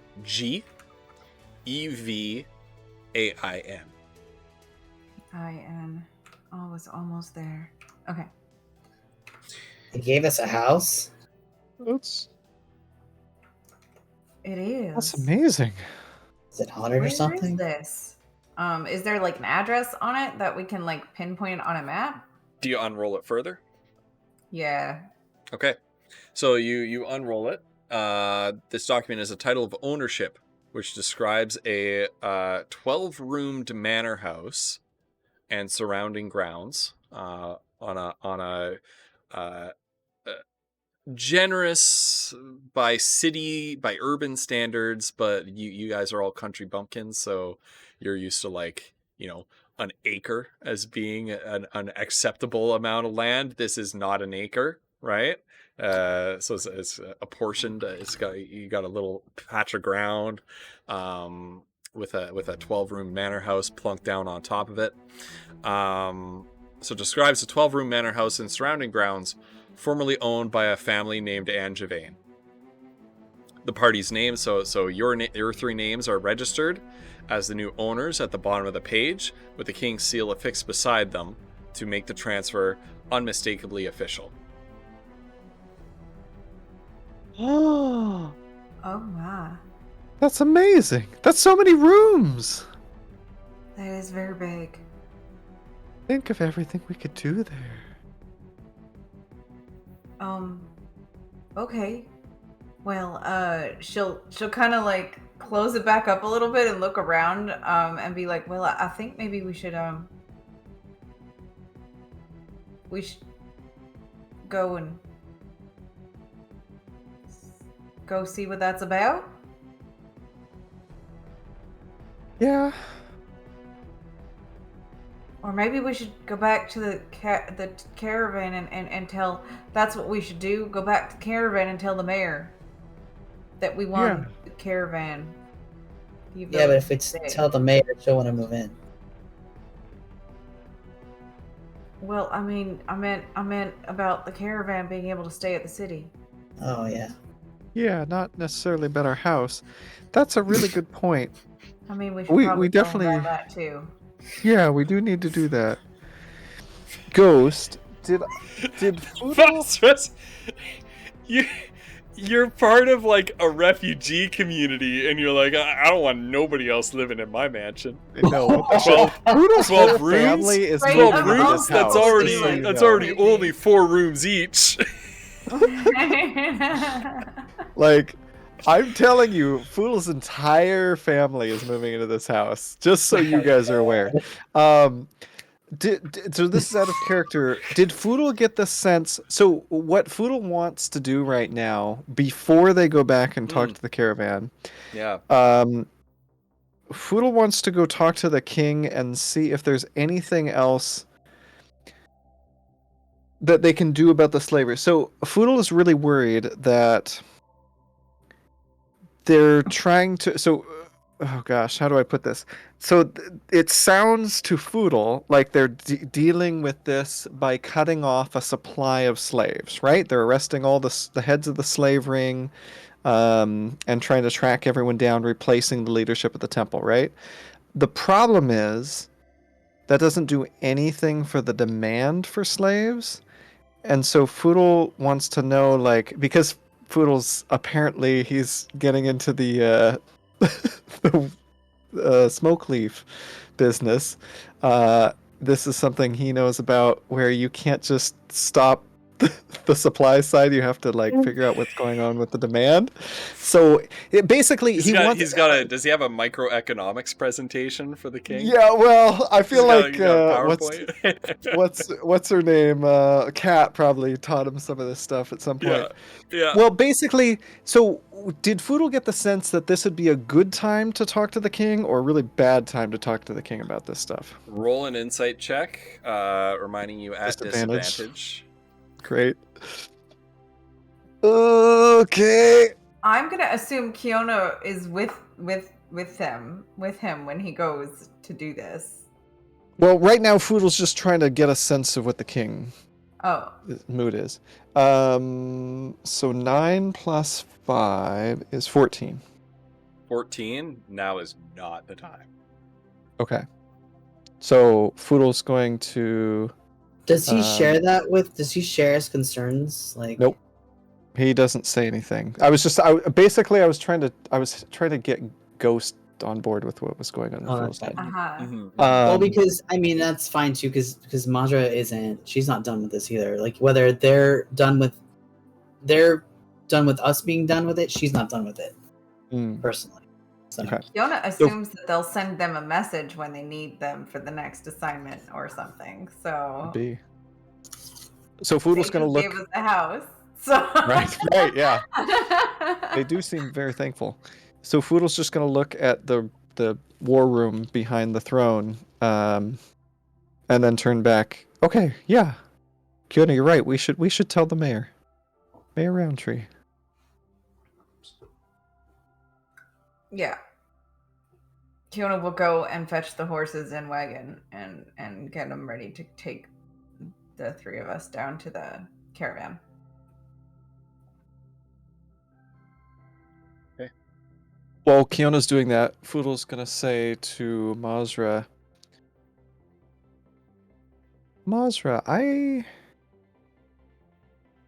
I think we need to talk to the king again. I don't know how to go about it because I don't want it to make it seem like I'm questioning his... Because I'm not. I think he's doing a great job. I worry that this isn't over. You know, like the slaves were going somewhere. We need to know where that portal was going to. We need to know who this Arusian person is, you know? I don't know where my dad is or my uncle, but my aunt was one of these slaves. I mean, this could be where they are. I can't let this go. Neither can I. Okay.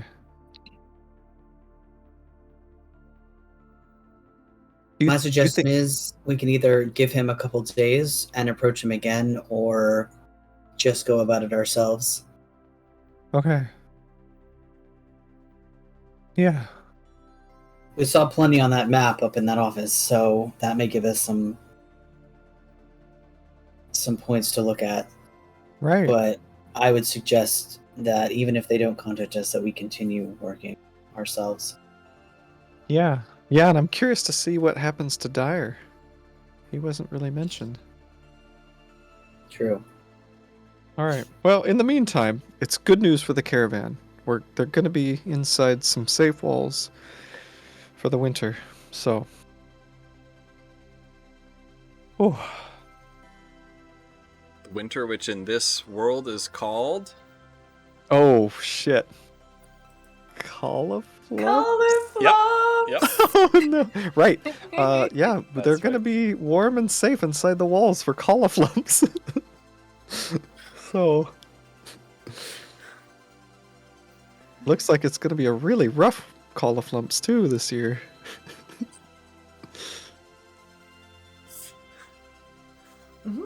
Cauliflumps All is right. coming. Yeah. Cauliflumps is coming. Brace yourselves. Cauliflumps is coming. Oh my god. All right. So you head out of the castle and down through the city, down to that southern gate to find the caravan camped outside the city. So as you're walking through the city streets, I'd like everybody to roll a perception Oh good. with disadvantage. If you've got it. With disadvantage, all of us? Oh, Foodle. Oh, just that one. Oh, ooh. 13. 19 with disadvantage. 19 with disadvantage. I got an 18 and a 14 Oh, plus 5. the cheats. Cheats happening here. Amazing. Don't worry, I only got a 3, so. Everybody but Mazra. You kind of take note that the streets are slowly becoming more and more sparsely populated until at one point, kind of as you skirt around behind the temple through the Duskway, you're the only ones on the streets. You rumble into a small square, sort of covered over by buildings on all sides, and you see two large, burly. They look like a cross between humans the size of Mazra, but with distinctly goblinoid features. as they walk up to you and kind of sidle up and put their hands on the hilts of long swords strapped to their belts. You three have been messing in the wrong kitchen, if you know what I mean. Says who?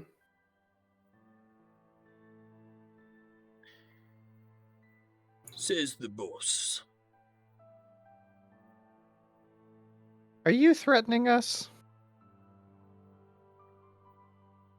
Well, we ain't threatening you. We're eliminating you. Foodle pulls out his gimbal shot. Oh, God. Like everyone to roll initiative. At disadvantage! At disadvantage. Oh my character. goodness. Do we have a map? Yes, we do. Right. Just give me 1 Sick. second. I need to add turns to the 1 or 2 enemies that you're fighting here. Oh, God. Oh god, I don't like the sounds of that. The 1 or Salem 8 called enemies it, you're too. fighting right now. Quietness. What did we do, you guys? Oh, my God. Well, we have been pissing off the Thieves Guild for a while now. Right, but I thought we knew the boss. Flannel! We know the new boss, maybe not the old boss. Yeah, there might be people still. Well, I don't know what's going on. This is my theory. Well, Foodle's This is a theory. big ass goblin thug, guys. So I just want to this guy ain't lurking anywhere. Have we seen people like this around this city a lot? Question mark. No, you have not. So this is weird. We're in the city still, and this is These happening in the are- street in broad daylight. Mhm. This is a fake roll. Wait a minute, is that Piccolo? No. It looks like Piccolo. What are It you? looks like Piccolo. Oh wow. The most my- maddening part of that is that I got lazy and I just used the Findlebeak avatar. Yeah, that's what I thought. So you've seen You know what? so you've seen this at least twice and never made that comment before. No, I'm pretty sure I called him Piccolo the first time we met him. Oh Frick, I don't know, maybe. Oh my god. Who's this person over here? Another Can person. we see that person? Do we see all of these people? Yep. Son of a bitch. Foodle is not in the mood, let me tell you. No, for real though. For real. Especially goblins. Foodle hates goblins. Sure he does, yeah. Foodle's actually got a is- little bit of a grin. Has everybody got accurate numbers? Oh Yeah. shoot, I didn't roll. Hang on. I rolled a 14 and a 10, Be good if I so actually- 10 plus 4 for Foodle's initiative. Need Oh, to- shit, need to son! add a- Oh! What, Mazra? Thank This is the God. only 20 I'm gonna get today, All the so gods for Mazra. would have Uh, rather use that on something else, but okay. Right? An attack roll, maybe? Kiona, what is your raw dexterity score? My raw dex is 16. 16? Okay. Then that is correct. The person on the roof goes first. So you've got a person on the roof here. They're about 20 feet up on the roof, and then this person here is about 8 to 10 feet up. This individual wearing dark robes who's standing on this raised deck here, and looks to be weaving some sort of a magic spell. And with that, we are going to take a real quick 5-minute break before combat commences. Swishy Swash, love the name. Thank you for the pop. Thank you for the follow. I'm having a hard time. This is why I need a break. is I've talked way too much, and I need to thank you for the follow. Welcome to the Pepper Patch. If you're loving the D&D, we rotate which channel we stream on weekly. So check out the channels of my players here, and drop them a follow if you want to follow along with the campaign. We're going to be on somebody else's channel next week.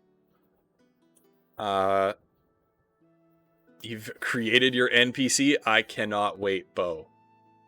Oh, Total dang. noob to D&D, and I've always wanted to play, dude. Well, you're in luck, because this is a campaign that we started at level 1.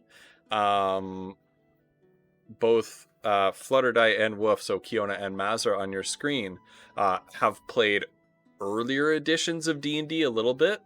Cauliflumps, aka Foodle, right there, never played D&D before this campaign, and so this is a total newbie campaign as well. Right. Yeah, Swishy, feel free to ask any questions you have in chat. We have lots of people that are helping us out in the chat as well that are really D&D experts compared to us. So absolutely, yes. Please do. Starborn Striker and Bo the Distance in the chat are kind of official rules lawyers. They even help me out with the rules, because I'm not super familiar with 5th edition before DMing this game. You're from Australia. That's amazing. Well, welcome. Oh, fab, welcome. We know That's a couple other Aussies, hey, in the community. Katie and Billy Rids. I think Kylie Teagan might be Australian as well. I'm not sure. But yeah, I'm gonna take a real quick break. I'll be back very, very soon, and then we can get started with combat. Oh my god. He just threw us into combat in the middle of the city with a bunch of goblin people that are magic too. Also, did Flannel just say, and Collie still isn't playing it, he thinks he's playing Cards Against Humanity? You know, I would, wouldn't I? Yes. Well, you're the one that comes up with the quips about eating you, so I feel like that probably works. Yeah, that's true. Oh no. It is like a little Card Against Humanity. Man, this is nutty. This is nutty. What is going on? And we're getting attacked in broad daylight in the middle of the street in the city. And I'm freaking cursed! And you're cursed. Kiona, chug that potion. Chug the mystery potion. No, we're not. Let's find out what it does. Potion. Don't do it. Chug.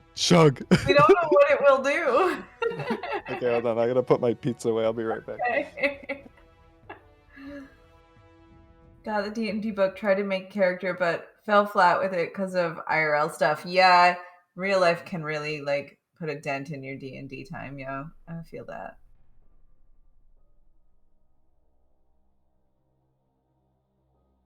His golden retriever like personality flips into Napoleon.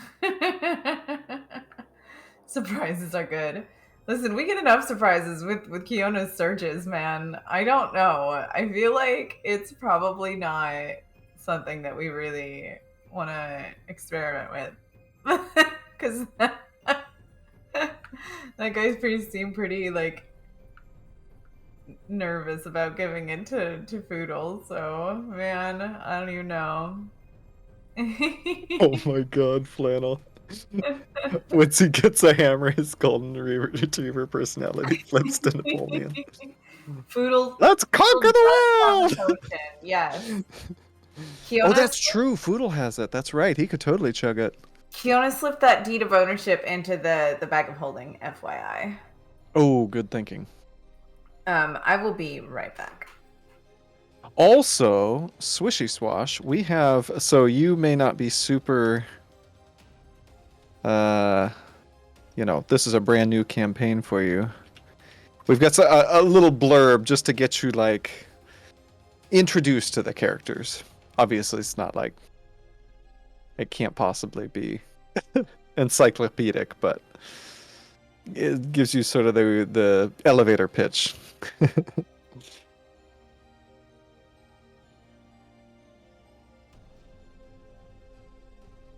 Oh shit, son. Flannel's got a command. Hell yeah.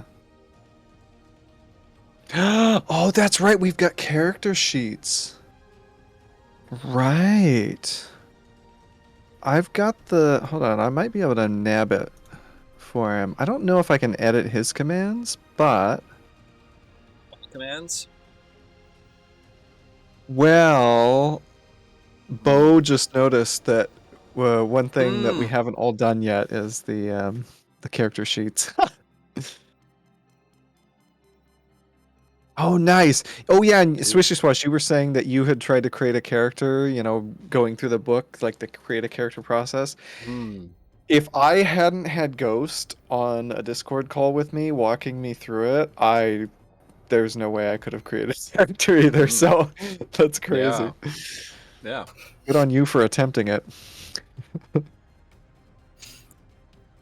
Well, Swishy Swash, if you're interested, if you want to, if you were to pop into my Discord, the link just dropped there in chat. My chat bot got it. I can find and post a video about making your first character. There's a whole bunch of resources available on YouTube for that. I can post a few for you and hook you up with them. So let me actually just make a note of that. Because I live in the 21st century. I have paper by my desk to make notes of things I need to do after the stream. This is my somebody asked me to draw, somebody redeemed something to get me to draw a chicken with an AK-47. Get these drumsticks, Colonel. Oh my. I don't know. I just picked up that paper and saw this, and I was like, when did I do this? I love it.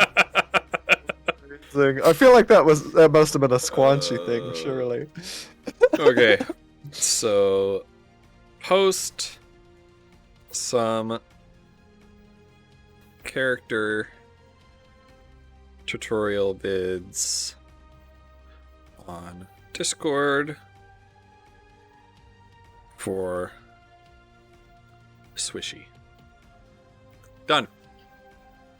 I think my favorite Swishy character Swash, that this is what we're all about. We want we Cheers, want friend. everybody to be in our little community here. Our community's best. I'm all about getting people into D&D. I can't believe this is the first time I've ever played it. It's my favorite game ever. Now, obviously, it's a social game, so the people you play with is like the biggest part of it. Right, that but matters. yeah, like this is my favorite night of the week. I love it. I look forward to it every day. Mm-hmm. So getting more people into that, I'm all about it. Yes. My favorite character I ever made, and I've only made a handful. I think it's like 3. But it was for a one shot. I don't know how well they'd work in a full campaign. Maybe I'd have to give them maybe a little bit more depth. But they were a barbarian who had a big 2-handed sword and like was dumb as a rock. But because he was dumb as a rock, he'd been convinced by somebody that he was a wizard. And so he thought he was casting spells and stuff. He was the most That was the fabulous best character. Oh my god. I have ever seen. It was beautiful. That was the best character. The best part is like it was all in the imagination of a bunch of kids for like a little girl's birthday party. Right. and the meta character that he was just like the most put together one. It was like the 100% like the kind big brother cousin kind of character. Right. And everybody else was I love the end of that one shot too, because everybody else was like, this is stupid, like right at the end of it. Like everybody just broke character. It was like, this is dumb. I'm going home. I'm tired of this game. It was. Just the best ending possible.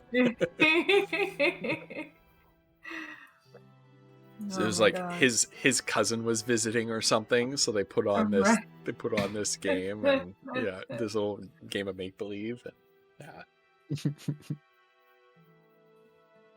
That's true. But the most of that right, was because the little cousin, because it was for Megan's birthday, Starboard Striker in the chat, and the conceit, the hidden conceit was that it was somebody's little cousin Meg who was visiting.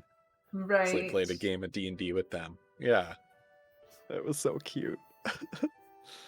It was a But Bo, I can't take credit. That was all, as far as I remember, it was someone else's idea, and I think it was Ghost's idea. Somebody had DM'd me on Discord, and I think it was Ghost, and I was like, "That's genius. Let's do it." So, right. I'm not that brilliant. You are. You are that brilliant. You are. All right. Shall we jump into it? Swishy Swash, this is a good time for you to tune in because we're about to do some combat. Yay. So let's go. So you see in front of you the two hobgoblins who kind of accosted you in the street.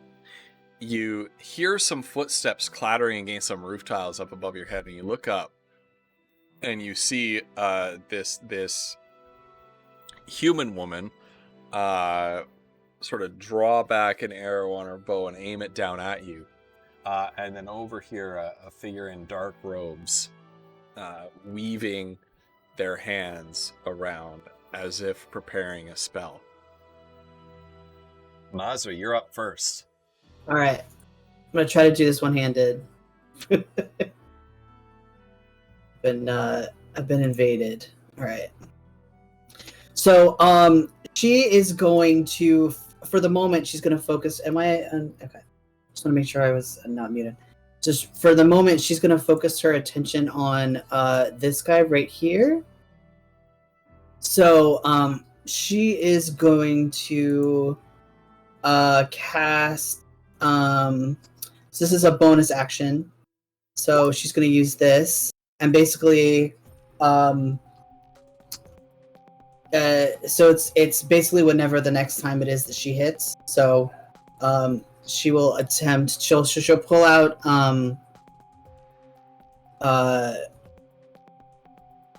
both of her daggers, but she's gonna obviously attack with the first one. So she's gonna attack with blue, which is Ren.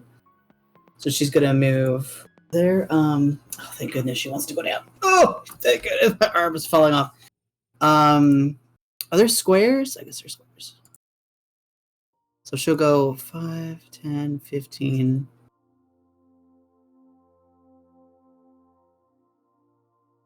Yeah, so she'll move here, and can she attack from that square? Yep. Okay, so she'll attack that guy. I never know if I'm doing this right. I think that's right. That's not a good roll anyway. So next time you hit with a melee weapon, so you need to. Well, that's only if I hit. Yeah. Yeah. So if it doesn't work, this spell continues. Okay, it does not hit. Yeah, 9 doesn't. That's hit. fine. So she will. I don't know if this will work. Maybe Bo or Megan can answer this. If she attacks with her second weapon, she doesn't get her bonuses, but Rathos might still go off. Yes, it will. Okay. The next time you hit with a melee. Okay. Okay. Yeah. So I tried setting up this dagger, and hopefully that I did this right, but we'll see. No, she doesn't hit anything. So No. And then I guess you're able to, just to refresh my memory, you can chop movement up into 2. Yeah. Movement, Yeah, you can. Right? Okay.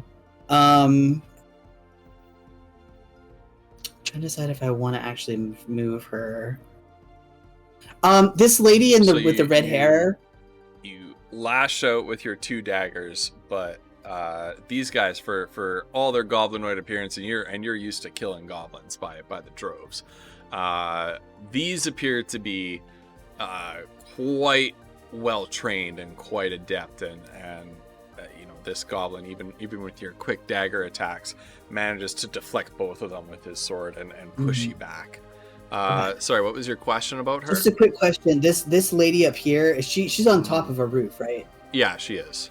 From her vantage, can she see me where she's standing? Like, could we see Not each from other? where she's standing. No, you can't see her right now. Okay, but could she see me? Do I know that? Probably not.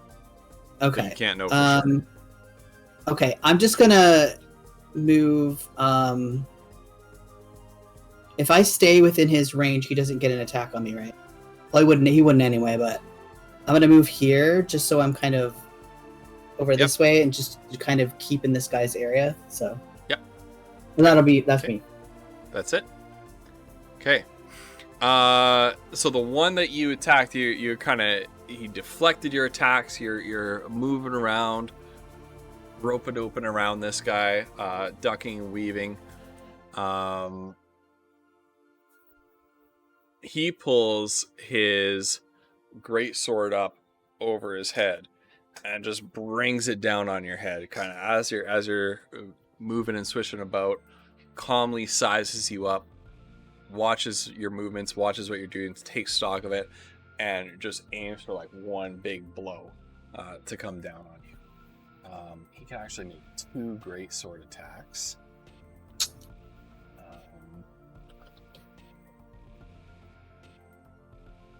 So first one is definitely a miss. Second one does not hit. Yeah. Also a miss. Okay. No way. I have 14 one. now because of my fighting style. Yeah. Nice.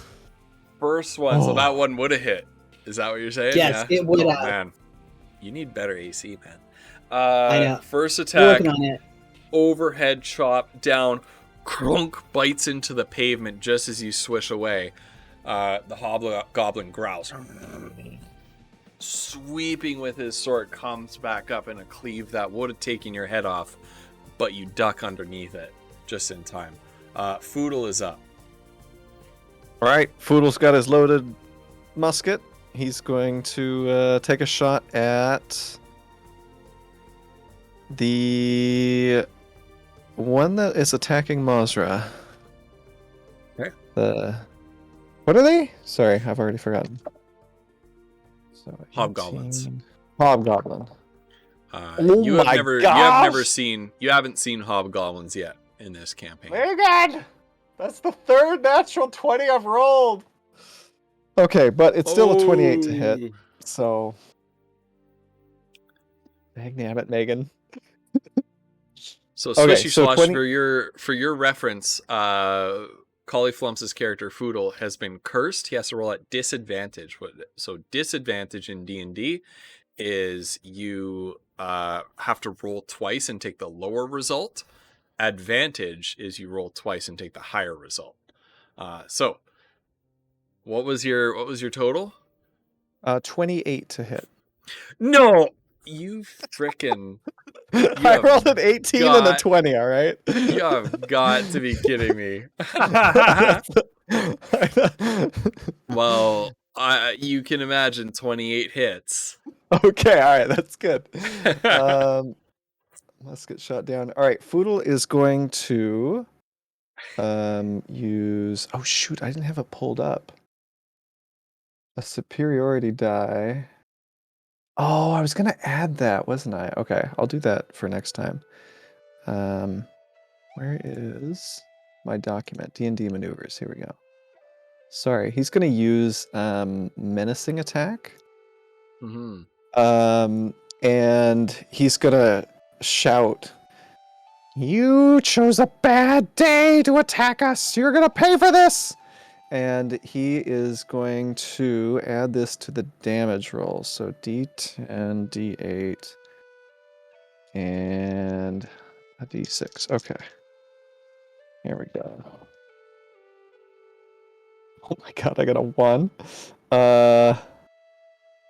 So 1 plus 4. Oh, what? Oh, wait, no, 1 plus 5 is 6. Plus 2 is 8, plus 4 is 12. So I think that's 12 damage? Yeah. 12 damage, okay. And it needs to make a wisdom saving throw. A wisdom saving throw. Okay. Versus 15. This is just a straight 20. Oh, he makes it.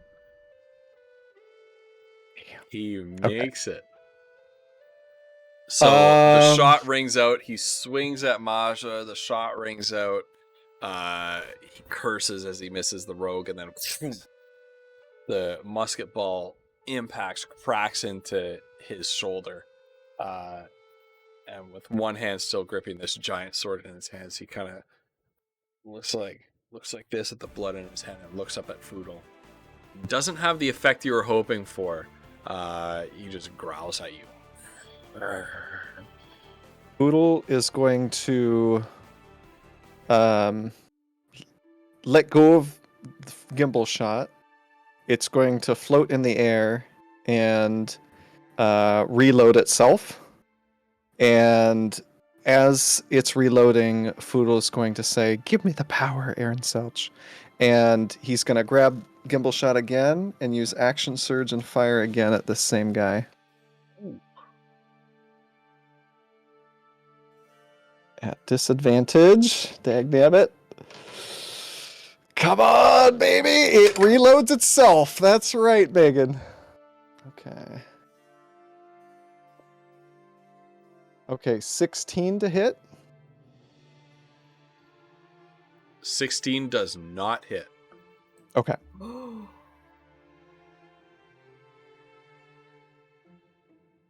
right, and that is... Foodle is going to... 5, 10, 15, 20, 25. And that's his turn. Okay. Interesting. Interesting move.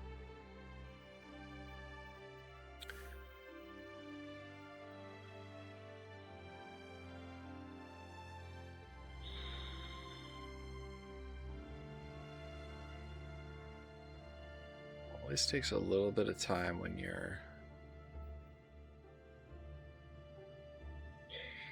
The spellcaster at the top of the porch finishes weaving his spell together, and you can see kind of this sickly green energy emanating from their hands as they point down at Foodle, and a thin green ray extends from their pointed out fingers towards Foodle and casts Ray of Sickness. This is a ranged spell attack. We're going to use 3rd level spell slot for this. Where does it tell me on this, the ranged spell attack? Yes, okay. Are these? They're not goblins. Hobgoblins, right? Oh, 15. Against who? Against you. That does not hit. Yes. Foodle and his super powered AC. So the beam comes out from this guy up here. Misses Foodle wide. Hits a patch of... Hits a garden, sort of like a flower bed right here. And you can see all the flowers and the vegetables just like wilting and rotting before your eyes as the beam strikes it. And a vile curse escapes the lips of the hooded figure. The other hobgoblin moves up there. These guys are clearly smart enough to flank as well as you do, and comes in and makes a couple of great sword attacks with advantage. Advantage against you.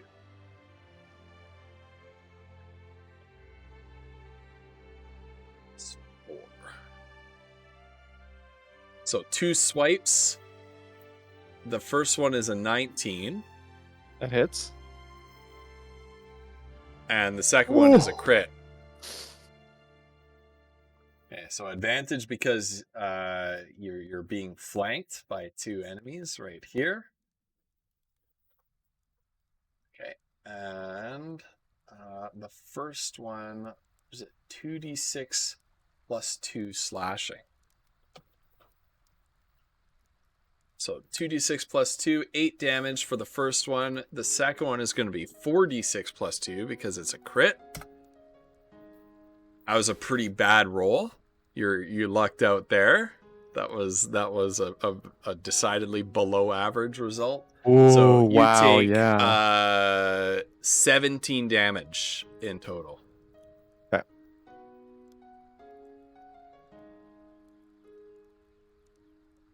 Now it's the archer's turn with Fiona on deck. So the archer on the rooftop sort of moves forward, plants her foot on this arch, pulls the drawstring back on her bow, and makes 2 longbow attacks in quick succession against Kiona. So 2 fires an arrow, boom, and almost as soon as the first one is released, another one's pulled out of her quill and boom. And the archer is going to use Archer's Eye as its bonus action. So as a bonus action, the archer can add 1d10 to its next attack roll or damage roll with a long bow or short bow. Guys. Okay. I see Joe came in the chat. Hey, Joe. So there's the first one. Ooh. Yep, that hits. There's the second one. And it's going to use Archer's Eye on that second one to buff the attack roll and rolls a 10. So it's a 21 and a 19. Shield. I don't know if that helps. Nope, it doesn't. It's still only 18 with the shield. Yeah. That's 18 with the shield. Oh, no. All right. So that is 1d8 plus 4 piercing damage each. First one is 11 damage. Second one is 5 damage. That's 16 damage total. Okay, cool. Got it.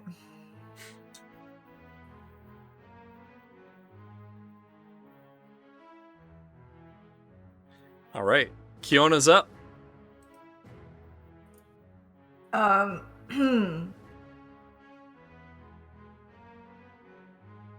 She's gonna swear when she gets hit with one of those arrows. Okay. That's a free action. You can have a swear for free.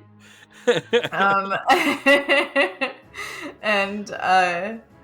she saw that magic come from over the dude guy over there, and she still feels like that's more important for her to figure out how to make it stop. So she's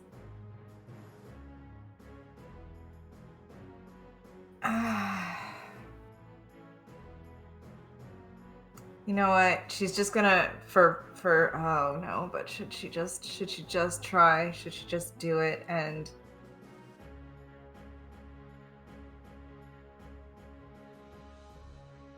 I think she's going to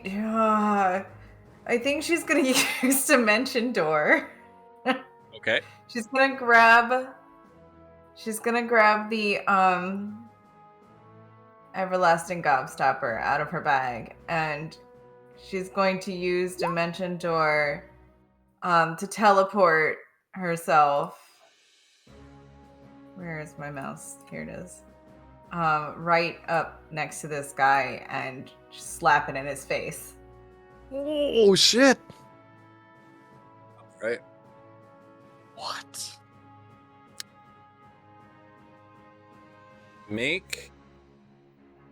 Can you hold on? I need to post up the Gobstopper for chat to see. I know what the Everlasting Gobstopper does, chat. You don't know. I'm rolling my d20 for the surge. Okay. Oh, it was a 2. It was a 2. It was a 2. That's so close. Oh man. Oh. If only there was a wild magic surge on the table right now. Oh wait, there is. Thanks to our very good friend bow the distance. Bo. This one's for you, Bo. Go the distance with bow the distance. Please roll your wild magic surge. Let's find out what happens. Oh, we got a race change, y'all. Oh. We got a 50. So on the surge table, that is, you can't speak for the next minute whenever you try pink bubbles float out of your mouth. Got the bubbles back. No. And now we are changing into. Come on, something cool. Tabaxi? Oh my god, you guys. I gotta pull up my thing. Where is it? Something over an 8. It is, oh my gosh, it's a 10. 1, 2, 3, 4, 5, 6, 7, 8, 9, 10. She's a furball again! A furball! Yeah! Wow, she like triples or quadruples in height. Right? She just gets huge on this person. She was a halfling and now she's a furball. Into its mouth. That's gotta be terrifying. So, unfortunately, you are a furbolg again. So you're this from a halfling to this like 7 foot tall deer looking creature, deer looking being. So you pop out, you bamf out of the dimension door right next to this mage who casts this ray of sickness. All of a sudden, this little halfling just poofs into existence beside them, and then before their very eyes, just like grows to this huge height. Yeah, I think they peed themselves. I think you're right, Bo. Just a little. Now, unfortunately, Dimension Door is one action. Right, so I can't. Unless put the you have a ball way gang to on. give yourself a second action, you can't do the Everlasting Gobstopper in the same turn. Because the Everlasting Gobstopper is an attack.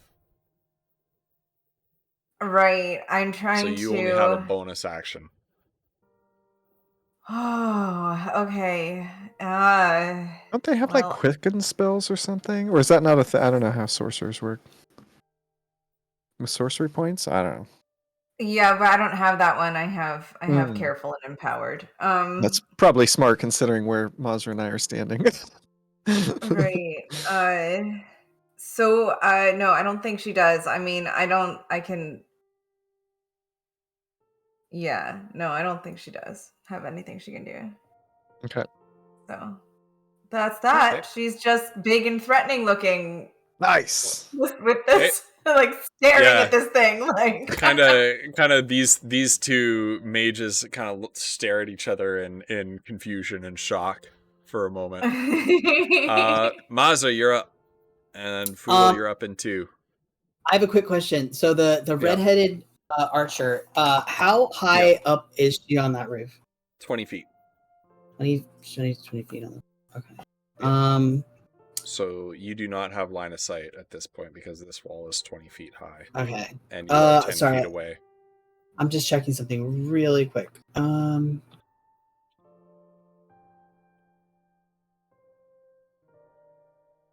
Okay.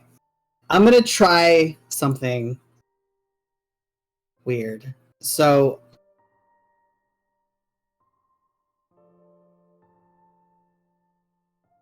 she's 20 feet on the roof. I recognize. So if I step back, I think I'm gonna get open and up attack from this guy because I didn't attack him this turn. I am going to have her step to this square. Use Nightingale to teleport up on top of the roof because if she can throw it 20 feet, is that legit or is that like? I'm gonna make you roll a ranged attack roll to see if you can do that. Okay, so what is that against a static difficulty class? Because you're doing like a trick throw with your knife right now. Okay, so what I roll for that? It'll be the same as a regular attack. Yeah. Okay. Your ranged attack will be. Okay. Yep. Yeah, you succeed at that. Okay, so she pops up here. Yep. So the dagger sort of end on end, and then embeds itself in a roof tile, and then there's like a flash and a cloud of mist, and there's Mazra doing the Black Widow pose. So this lady, is she a human? Why are you posing? Yeah. The red. She's human. What? Never mind. movie reference. Yeah. Oh, sorry, but she's human, right? Flutter, just picking up what I'm putting down. Yes, she is. Oh, that's fine. So. Yeah. Oh my god. So she's gonna go. Okay, so it's 5. So she's gonna go here. Is she standing on the edge of the roof? Yeah, according to the squares, she is. She's gonna go 5, 10, and she's gonna try to push this woman off the roof. Oh. I was thinking Kiona was gonna do that, but no. Well, Kiona is otherwise engaged right now, so somebody was watching me play Baldur's Gate 3 on stream and saw how OP the shove action is. So hold on. Let me make sure we do this correctly, because I don't know if we've ever done a shove action on this stream before. Right. So using the attack action, you can make a special melee attack to shove a creature, either knock it prone or push it away from you. If you're able to make multiple attacks with the attack action, this attack replaces one of them. The target must be no more than one size larger than you, and must be within your reach. That's fine. Instead of making an attack roll, you make an athletics check contested by the target's athletics or acrobatics check. The target chooses the ability to use. So you have to use an athletics check on this. Okay, that's fine. So just roll a straight athletics thing? Yep, roll the athletics skill. Nice. And she gets to attempt to... Oh. She gets a good roll on this. No. But it's not enough. Okay. It's not enough. So Bamf, you appear, charge her as she's reaching for another arrow and kind of tracking, kind of surprised that this halfling just disappeared in front of her eyes, that she just put 2 arrows in. And she's so surprised that an arrow is like halfway out, and she's just looking down like, where the hell is this she got? And boom, there you are, rush up. She sees you just in time to start to try to dance out of the way, but boom, you tackle her and shove her straight off the roof. Okay.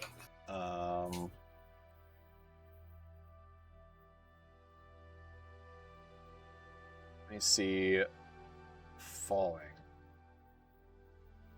A fall from great height is one of the most common hazards faced by an adventurer. At the end of a fall, a creature takes 1d6 bludgeoning damage for every 10 feet it fell. Okay, so that's 2d6 of bludgeoning damage.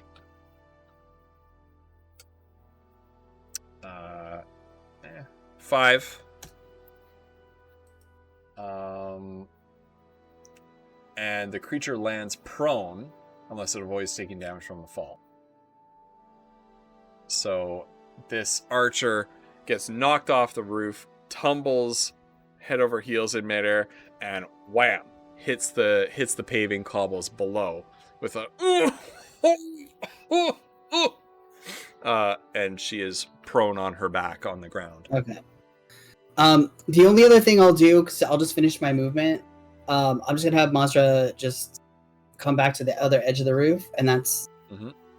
Can she pick up her dagger, or is it just has to be an next? Yeah, you can. No, you can pick up your dagger. Yeah. So she'll just stay. Okay. She'll be right there. So. Mazra, Queen of the Hill. Yeah. This hobgoblin makes a reach for you, Mazra, as you dance out of the way, but because of your extreme mobility, can't quite track you with its attack, and it kind of utters a curse in Goblinoid, a language that is most well known to your ears and most displeasing to your ears as well, and instead contents himself to turn around and make 2 swings against Foodle once again. I'm sorry, Foodle. Foodle's in a pretty rough position here. You were supposed to fear him. That's fine. Not today. I'm trying to get back to the... Okay. First attack misses. Second attack also misses. Oh, so 2 great sword swings chopping down at this gnome, but the size difference between them and Foodle's natural nimbleness enables him to dance out of the way. Foodle, you're up. Foodle finishes dancing out of the way, grabs his rifle that's been reloading itself out of the air, and oh god, what is Foodle gonna do? This guy made an op attack against Mazra? Attempted to, but can't, because Mazra has that mobility feat. So that was all flavor description. Oh, okay. Yeah. Yeah. Gotcha.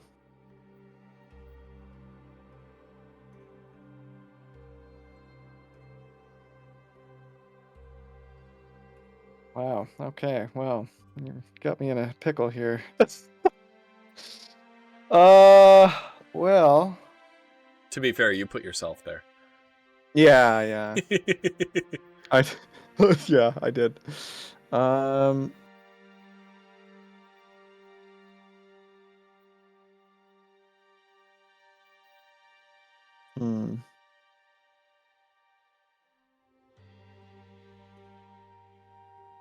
think what Foodle's gonna do is he's going to move here.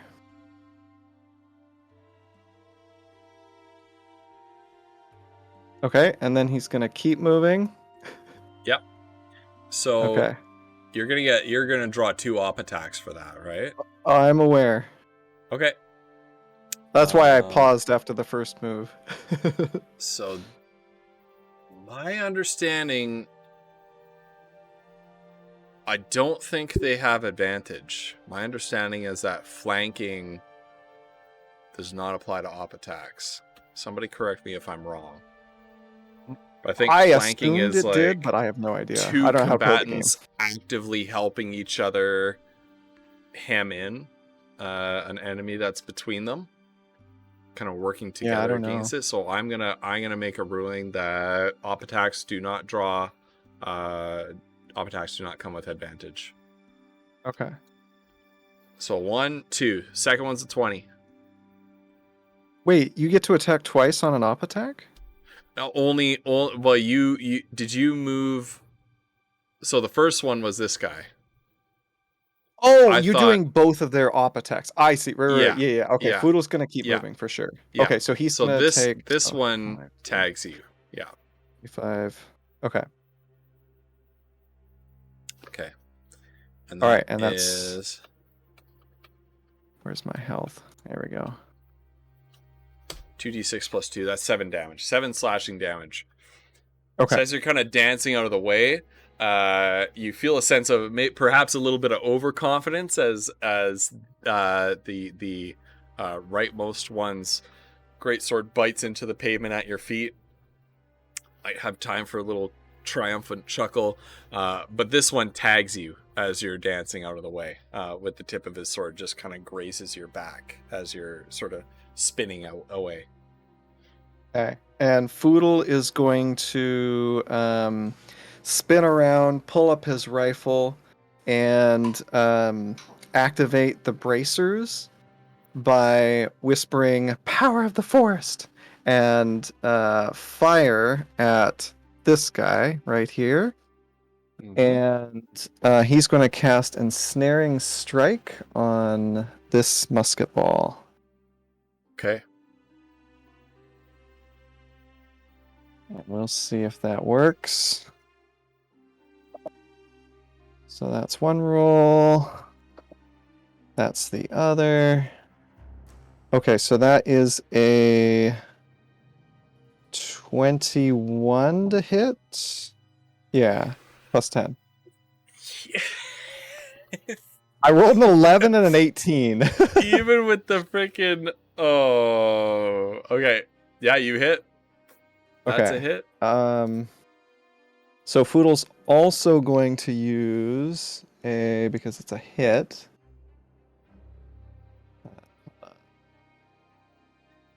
Nah, actually he's not. Okay. And that is a D10, a D8, and a D6. Okay. Let's move this. Ooh, I like to see that. Okay, so 7 plus 5 is 12, plus 5 is 17, plus 6 is 23. 23 damage. 23 damage. Also, what is Ensnaring Strike? Is that a save? I should have this. Uh-oh. Isn't this in my spell book? Hold on. Oh no, I've got Zephyr Strike. Hold on. Shit. Just a second. Sorry, everybody. I should have had this Poodle pulled up. is That's my bad. literally OP. He's the smallest one of us, too. So Yeah. I'm so sorry, you guys. And Snaring Strike. Next. Here we go. Bonus action, concentration up to a minute. The next time you hit a creature with a weapon attack before the spell ends. Okay. Oh, they need to make a strength saving throw or be restrained. Okay. So strength saving throw against my spell save DC, which is a 13. Does not make it. Okay. So this one is what is the effect on it? While restrained by this spell, the target takes 1d6 of piercing damage at the start of each of its turns. Ooh. A creature restrained by the vines, or one that can touch the creature, can use its action to make a strength check against your spell save DC. On a success, the target is freed. Okay, good to know. Okay, so some vines come out of the ground and wrap around this dude. And Foodle says, "I told you!" And that's his turn. Haha. Oh my goodness. And this guy is looking very hurt. Very hurt indeed. The caster. Wait, which one you were saying was looking really hurt? This one right here. Okay, thank you. Okay. The caster, who's next to Kiona, appears to recover from their initial shock. Reaches out.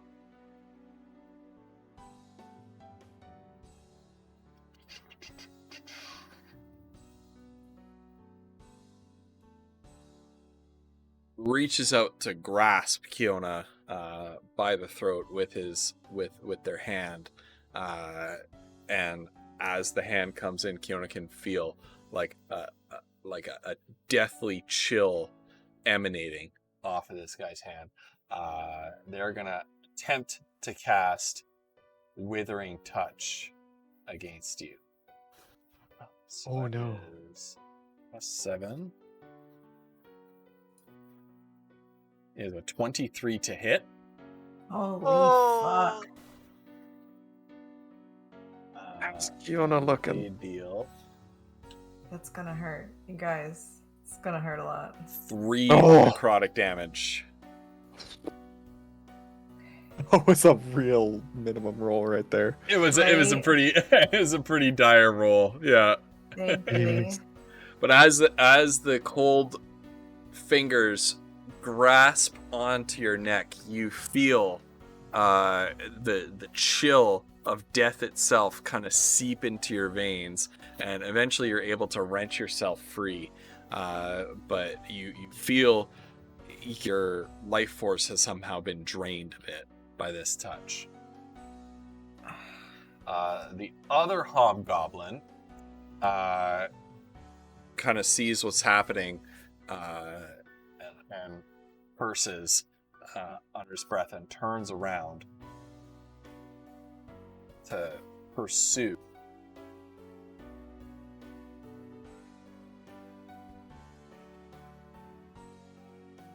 And will use all of its movement to close in with Kiona and put her in a pincer situation, but cannot act. The archer spends its movement getting back to her feet and kind of dances out into the street like this, looking for a good angle of attack, finds Foodle standing right there, and makes 2 attacks with her bow. Could she attack if she had to get up on her turn? Yep. Yeah, it's only half movement. It uses half movement. Well, but that's a good point. Let me make sure. No, she can only move to here. Is Foodle still in her line of sight? Yes. Okay. So 2 attacks with the bow. One of them's a crit. Oh. Oh. Oh ho. Oh no.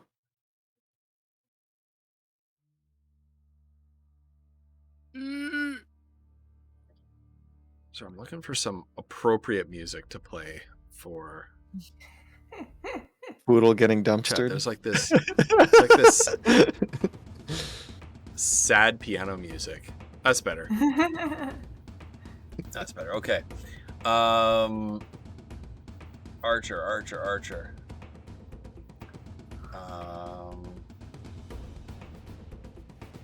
D8 plus 4, and it is going to use another use of its archer's eye to add 1d10.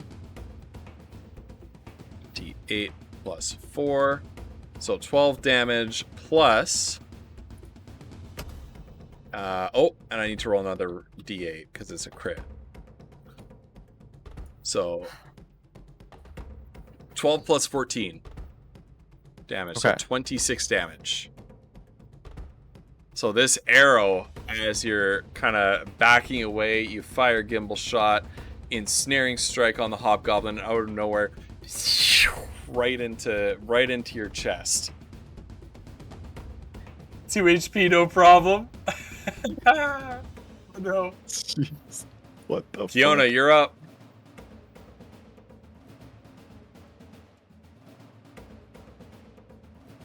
Okay. All right. Kiona is now spitting bubbles every time she opens her mouth, so she can't cast really a lot of things. But Oh, that's she's right. going to- Oh no. She God. Because I was thinking in my head, I know exactly what you should do in this situation, but then I was like, oh no, you can't. Yeah, I can't because I don't have a voice right now. So My. Do you not have Warcaster? does that make a difference when I have the wild magic on though? You don't need verbal, I don't think. Do you have the Warcaster feat on your character sheet? I do. Oh, need to know your feats. You're lucky. Wait, what's You're somatic? lucky. Say anything about No, that. it's somatic. Never It's mind. Somatic. Yeah. Oh, It's so somatic. it's I hand apologize. motions. I lied to you. It is verbal. It's hand It motions. is I can verbal. hold Never weapons mind. and cast at the same time is what it's Yeah. So yeah, it's not Ooh. verbal. So yeah. So I do know my character sheet. Sorry. So, Sorry. so what she's gonna do is she's gonna continue to shove the is it a whole action to shove that thing in the dude's mouth? It's an attack. Yeah, it's an attack. So it is. Yeah. All right. Okay. Then I'm doing that.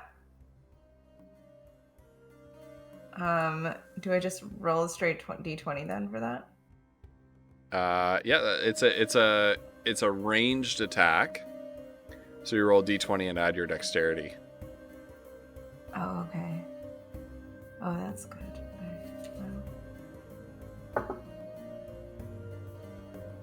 Yeah, I got a whopping 6, so it's like 9. I didn't do it. I didn't do it, Nope. you guys. No. Fuck.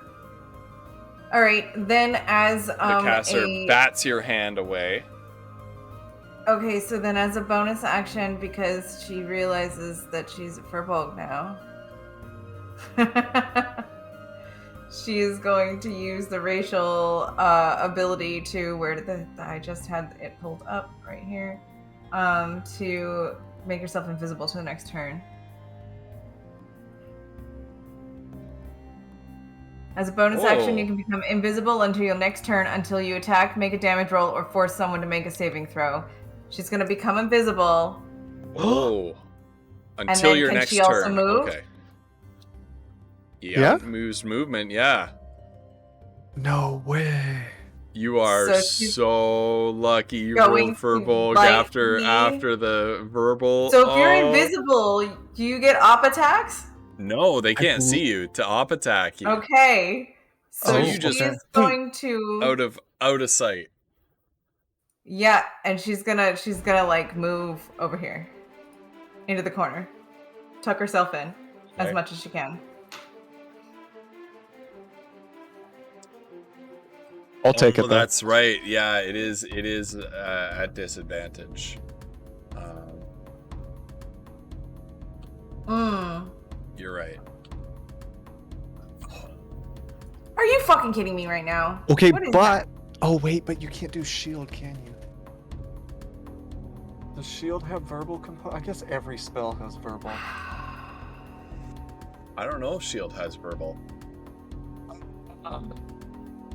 Even if it does, it's still not going to help me. Yeah. That's true, Megan.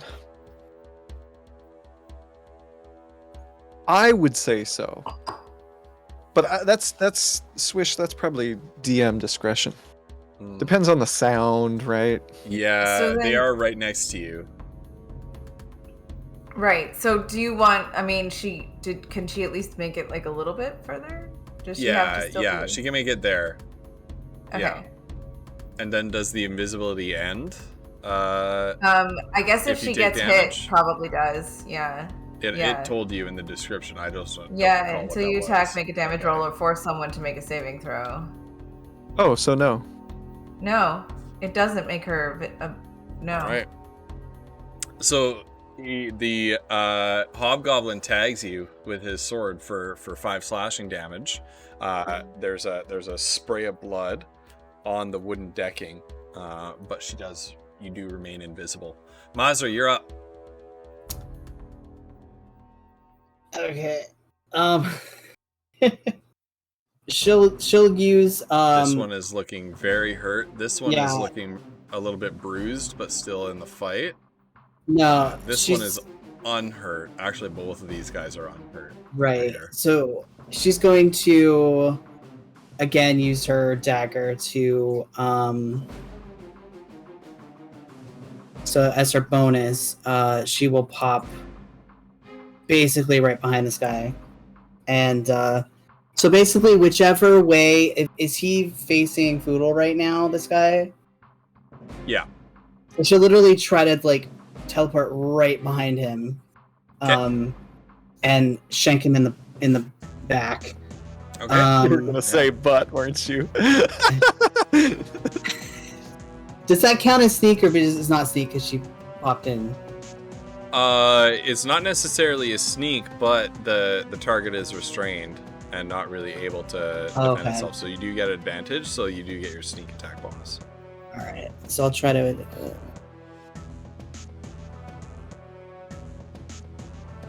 Yeah, that hits. Okay. That hits with it's restrained. Oh, so actually 2 things happen. So yeah. First, you get sneak attack, which is 3d6. Yep.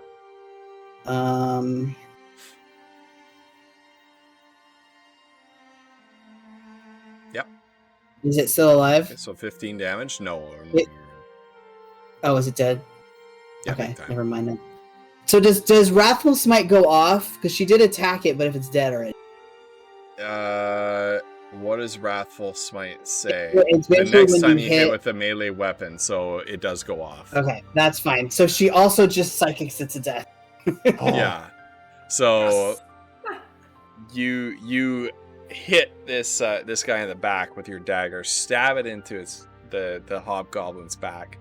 There's this crackle and this sort of sonic boom of psychic energy, as its internal organs are completely scrambled and destroyed by this wrathful smite, and Okay. it is indeed dead. So she's still. So she was here. Let's see. Yeah. So if she popped down off the roof, she would have had to. I realize now. She would have had to pop in on this square and then move like one over. So that was like 5 feet. Yeah. Yeah. So then she's actually going to use her movement. She doesn't have any more because the throwing teleport is a bonus action. So she'll go and she'll come over behind this person to try and draw their attention. Okay. Anything for bonus action? No, the teleport was her bonus The action. teleport was a bonus action. Okay. Mhm. Foodle, you're up. Okay. And this thing right here is a line of sight blocker. Yeah. It's like a little. So Foodle might have or heard like a yelp from Kiona or something. Yeah. Yeah. There's a lot of activity going on up here that you don't like the sound of. Yeah. No, you wouldn't have heard of Yelp because it was Bubbles. Oh shit, that's true. Aw. Just some sounds of fighting. Yeah. Oh. You see a little pink bubble floating in the distance. There you go.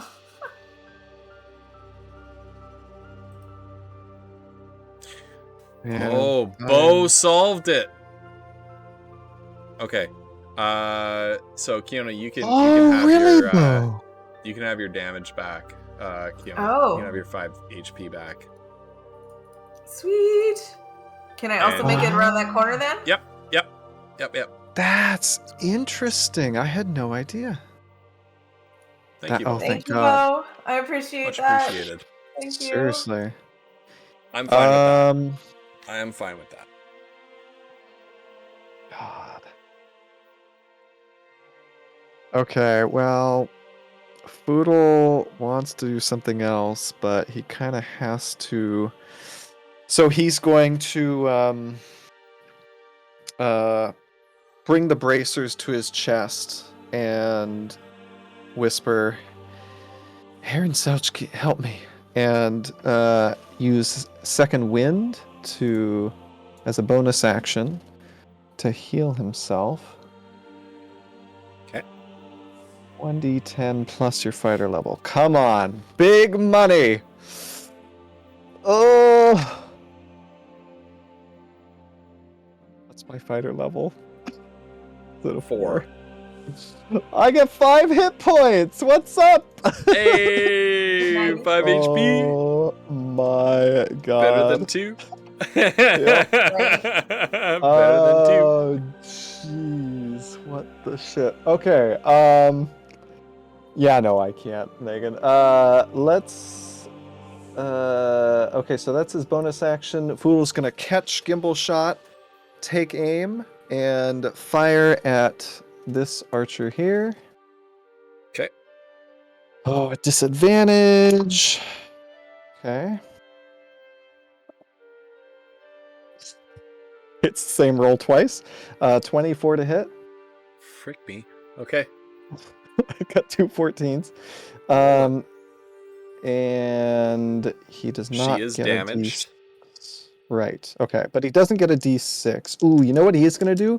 He's going to shout at her, "You're next!" It's a she, right? I don't know. Doesn't matter. But Yep. Yeah, it's a she. That's what Fu's going to shout at her regardless. He's going to try a menacing attack, so she needs to make a wisdom saving throw. Oh, frick. Where did that one go?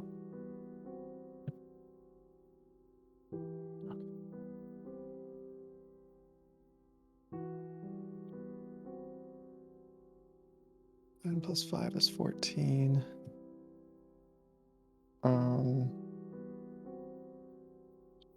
So 14 plus 6 is 20, plus 7 is 27 damage.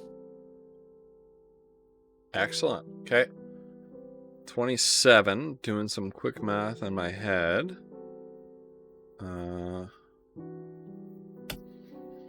That looks like it took a big bite out of her. Okay. So the musket hits her hard in the hip. She collapses a little bit. Her leg gives out a little bit. She manages to keep standing. How'd she do on her wisdom saving throw? Wisdom saving throw. Thank you for reminding me.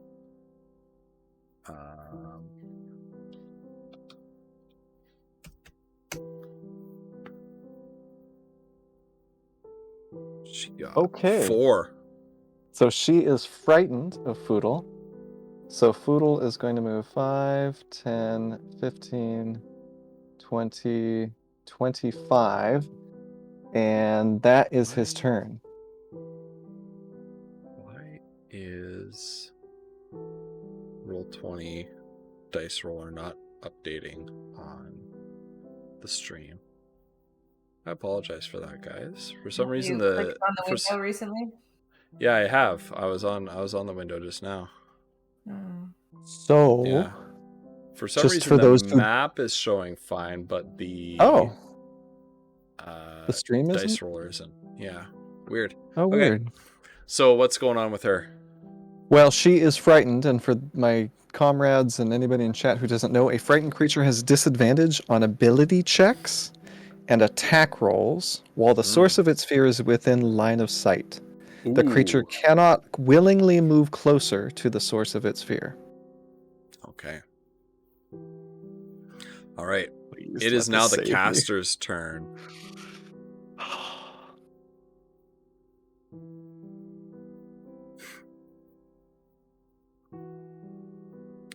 And it is going to...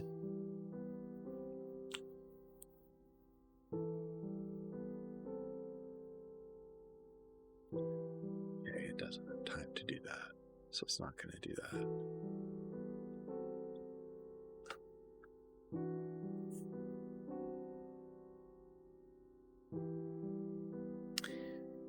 It is going to cast... So the caster mutters an incantation, still wondering where this strange furbolg halfling creature that can't seem to make up its mind about what it is, wondering where that's gone, but extends a hand in Mazra's direction and casts Ray of Enfeeblement. Does it have line of sight on me? That's a good question. It does not, because this is the same elevation. Well, it's the same elevation, so it would. It would. Okay. Very, very close. Very close, but it would. You better be thankful for Foodle. Yeah, I was thinking, please don't push that. Yeah. I got a 5-point heal from that shit, okay? So it makes a ranged spell attack. 18 to hit. Hold on. I'm gonna bend luck because I see Kiona sees this happening to Mazra, sees her aiming at Mazra. And she's going to use that to use sorcery points to roll a d4 and apply that number as a penalty to that guy's attack. Can I do that? after you rolled it. Is that okay? No, you need to roll. Well, hold on though. You can do so after the creature rolls, but before any effects of the roll occur. This would not help Masra. Yeah, because her AC is 13. So even if you roll a 4, even if you roll a 4, it would still hit. Yeah. Oh. That's okay. Sorry. Never mind. Never mind. Save your sorcery point. So Ray of Enfeeblement. On a hit, the target deals only half damage with weapon attacks that use strength until the spell ends. Well, that was a dumb move on my part. So I got. Yeah, because my weapons don't use strength. Good job. You suddenly don't feel as strong as you did before. Hey, no pushing her off the edge anymore, all right? Wah wah. That's a real big brain move on my part. Holy. Okay. Well. Well, good job, Ghost Pepper. Megan, you tried. People clap. I should have read what the spell did. I thought Ray of Enfeeblement did damage.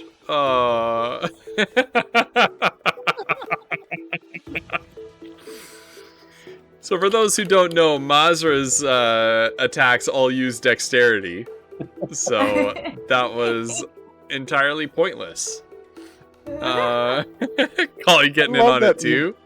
I just love that emote. I don't even mean it. I just love it. I can't help but notice that you have 7 HP. Oh no, everything's fine. Somebody delete my comment. Shit. Oh no. This is initiative order. This is turn order. Yeah. Okay.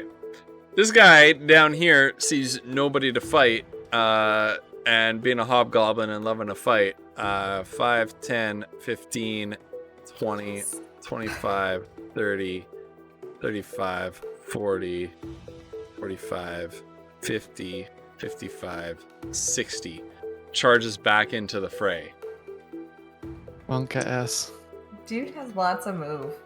Yo. Yeah. Archer's turn. The archer, suddenly feeling afraid. Suddenly feeling quite afraid of this little psychotic gnome. Feeling like if she dies here, this little lunatic is gonna eat her for some reason. Wouldn't know where she would get that impression. Foodle.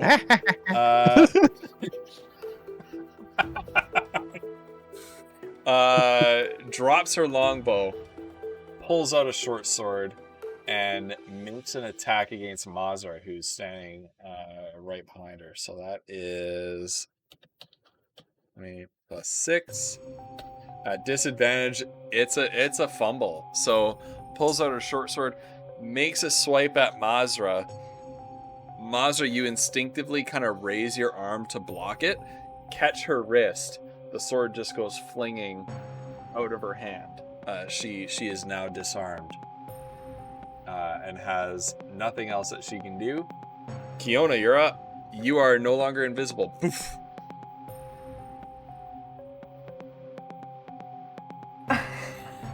I'm gonna try for the 3rd time to shove this stupid ball gag in the mouth of this thing. Because that is the sole reason I came up to melee range of this thing. And since I can't cast any real good spells right now, this is the only thing I got. So roll a ranged attack with advantage because this person has no idea that you're there. Okay. A ranged attack with advantage. Yeah. Oh, let's just. Can I so just you are not proficient with this, so it is D20 plus dexterity. Okay. All right. Oh, sorry. Just throwing things really hard. That was actually a 16 plus a 3, so 19. That's a hit. Yeah! I did Yes! it! I did it, you guys! I finally did it! So the gobstopper is this large sphere with these sort of tendril-like cords coming out the side, and It's a ball gag, y'all! as you throw it at the caster, it wraps around their face, preventing them from being able to speak or form complete words. It's the everlasting gobstopper. Snozzberries called it the everlasting gobstopper. He did not call it the ball gag. All right.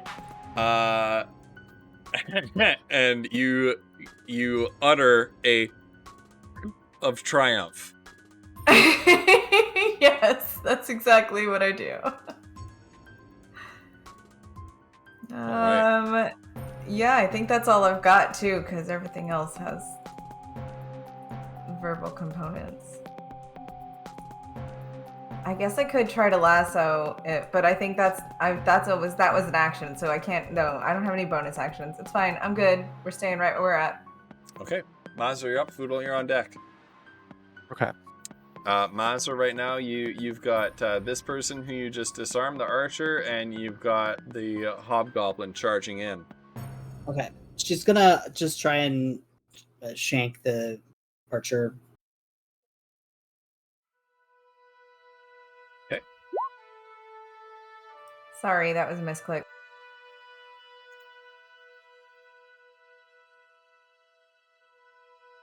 That's an 11. That is not a hit. I'm trying to think if I can. Okay, so she's gonna attempt to stab with the other with her other dagger. Okay. She still gets movement if she uses that as her bonus, right? Yep. Let's. I think it's this one. No, she does not hit it all. But she is going to. Where's my? She's actually gonna move, like here, because she can see that Foodle's hurt, and she doesn't want, like. Monster does like the anime, jumps in front of Foodle and T-poses like this. Only her T-pose is a glare and a middle finger. All right. Foodle, you're up. Okay. Well, shit. Oh, what do I do? Foodle is going to.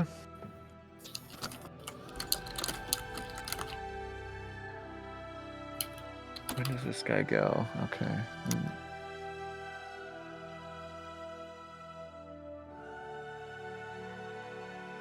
Yeah. Oh god. Alright, Foodle is going to chug a health potion. Which is 2d4 plus 2. Okay. 2. 3. So 5 plus 2, so that's 7. That's good. I've just doubled my hit points. Doubled your hit points. Woo! No problem. And then Foodle's going to move 5, 10, 15, and is going to snatch Gimbal Shot out of the air and just shoot this guy straight in the face. All right. So no disadvantage. You negate the disadvantage. Oh, because I have a feat.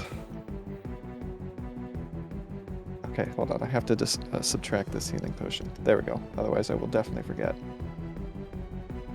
Okay, come on. Straight roll. Oh my god, it's an 18. 28 to hit. Nice. That is a hit. Roll damage. And Foodle is going to use... Where does this guy go? All right, Foodle is going to use a superiority die to see if he can frighten this guy too, and he's just gonna cackle as he blasts this guy in the face. Wow. And has this guy been hurt, or is he still full? He is still full. Yeah. Okay. All right. Okay, so that is 9 plus 4 is 13 damage. Okay. And he's going to make a wisdom saving throw against 15. Okay. 13 damage. Puts him there. Wisdom.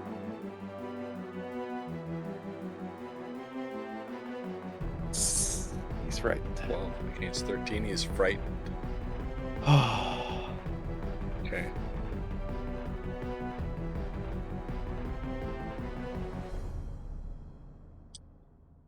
And that is Foodle's turn. Okay. Caster down here. A cold wind blows, sweeping through the streets. The gobstopper suddenly, the caster down here, just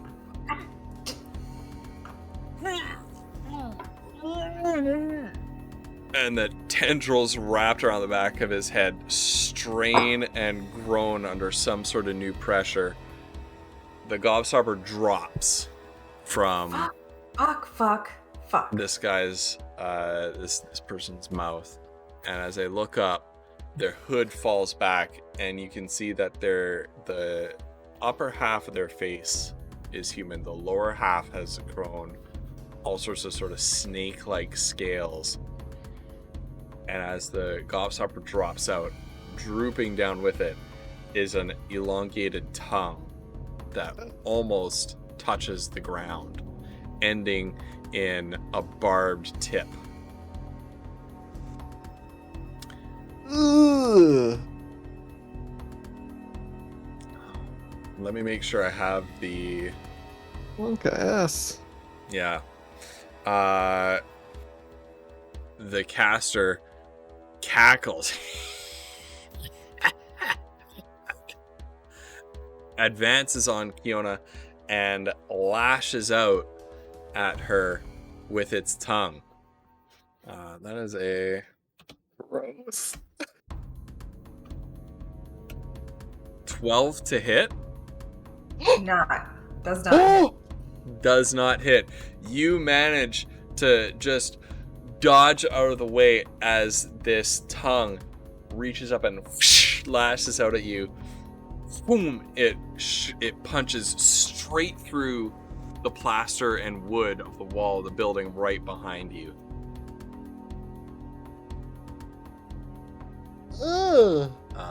And then checking this thing's abilities, it does not have any bonus actions.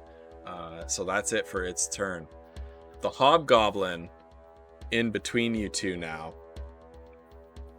The musket shot straight to the face. It cannot help at this point but to target you, Foodle.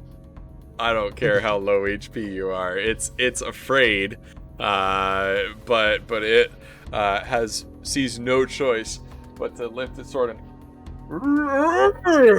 brings down this huge that's blade. The fight or on you. flight response, right? Yeah. Yeah. It is at disadvantage though, so it rolls a 13 on that. It gets to make a second attack after it misses with the first one. Oh shit. 12. Thank God. Poodle's just gonna like step aside and then step the other way. Oh, look at this. Look at this. Just staring at him. Big swag. having dropped her bow, the archer, having dropped her sword, the archer bends down and plucks up her bow again. And with shaky hands, kind of breathes in, backs up a couple steps, exhales slowly, and using its final use of Archer's Eye, tries to zone in on Mazra, makes 2 attacks with the bow at disadvantage.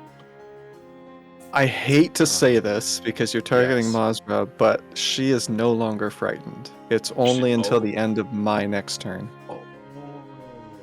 I was Excellent. really hoping Mazra would kill her, but Okay. it is what it is. 2 attacks, and it's going to buff I'm the second sorry. attack by 5, so that it's a 21 and a 19. Sure, no. Oh yeah, they both. They both hit. Okay. Mhm. D8 plus 4. Should have killed her.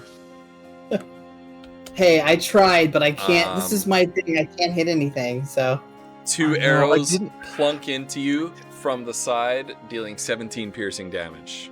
okay, so it was 6 and 11. So I'm gonna 11 Okay. to So what is we it? round 6? up.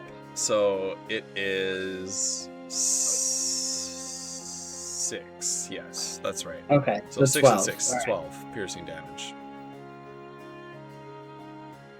Nice. Kiona, you're up. You got this mutated tongued. By the That's way, disgusting. bow the distance. That wild, not wild magic, that monster mutation, that minor monster mutation, was brought to us by Salem Knights. Thank you for the bits, Salem, for mutating this monster. I love that everybody had a big reaction to that. Well done. Well done, Salem. Ew. Just ew. Okay. Ew.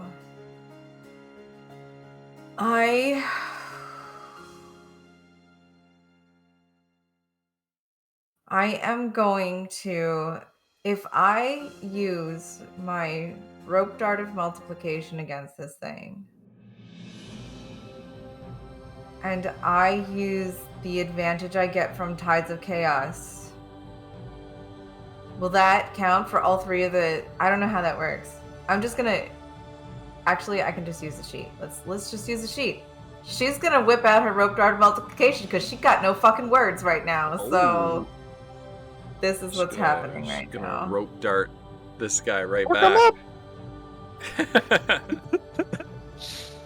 She didn't. Is that at probably an use advantage or disadvantage? That Or what's was- going on with that? That was at advantage because she was using her Tides of Chaos. Oh. Okay. Oh. He wanted to hurt Uh, this, That's But- a big hit. That's a big hit. Yep. So Indiana Jones just like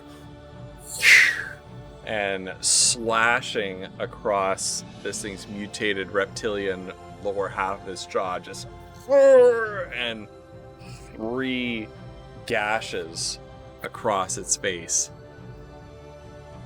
Because ew, ew, ew, ew, she's doing this, and bubbles are coming Yeah. up. Yeah. She's just- she Blood doesn't like snakes, splatters. so that's like Yeah. Blood splatters on the decking in front of you. Red, as you would expect, but there's like this strange, milky blue-white foam kind of resting on top of it as well. And it's kind of fizzing and bubbling a bit. more bubbles, more bubbles. She's gonna kind of dance around this thing while she does it, or after she does it, and like come over here. She's not moving out of its range. She's just trying to get around so she's not trapped in the corner with it anymore. And Awesome. that's her turn.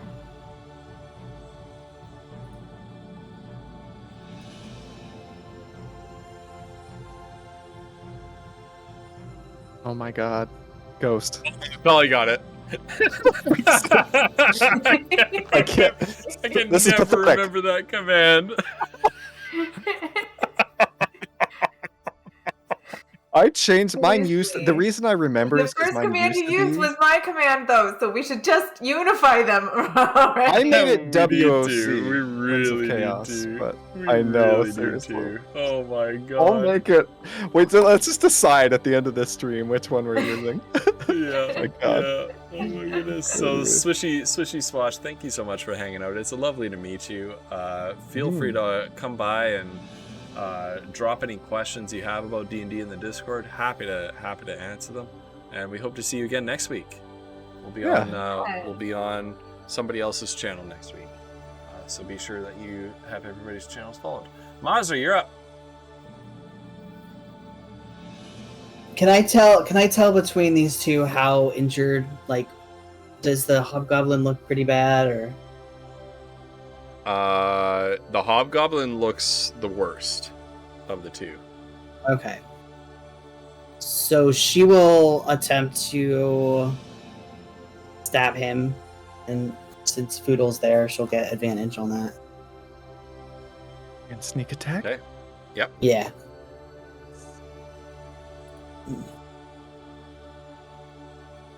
Oh my goodness, woof. What? I will attack again with her other thing. Wow,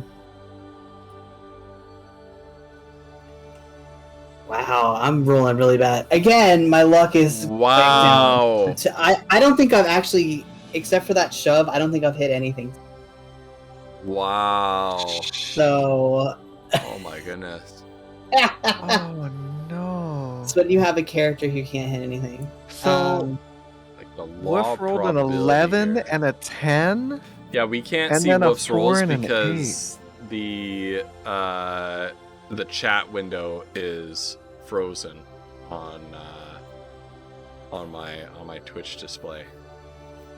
Let me try to. Is there a reload on OBS? I was gonna say you could try to refresh that by hitting the thing and then changing it and then changing it back. Invisible. Like, There it is. There it is. Okay. That is so unlucky. All right. Okay, it's live. It's live updating now. Finally. Okay. Thank you. I didn't know that turning it invisible and revisible. Oh, that's nice. Yeah, that's handy. Is that it for you, Mazra? I guess I can't remember anything else to do. Okay. Foodle, your turn. Hopefully, the one useful person in our party can kill these two. Oh god. No, not like this. Okay, Foodle is staring this guy in the eyes. He's going to down another potion. Oh my god. Just gonna stare him in the eyes as he drinks the potion. It's like chug another one. Okay, 4. Interesting approach to intimidate someone by drinking a healing potion. So plus 9. Really That's right. right. Now. That's right, bitches. You're going down. Okay, so this guy is injured. Alright, so Foodle's going to finish quaffing the potion. He's gonna grab Gimbal Shot out of the air, point it at this guy's chest, and pull the trigger. See what we get here. Okay, 12 plus 10, 22 to hit. 22 to hit. Yeah, that's a hit. Okay. On the this guy, right? Yeah, the guy right in the middle there. That's why it was a single roll. Man, and he doesn't have. Yeah. Okay.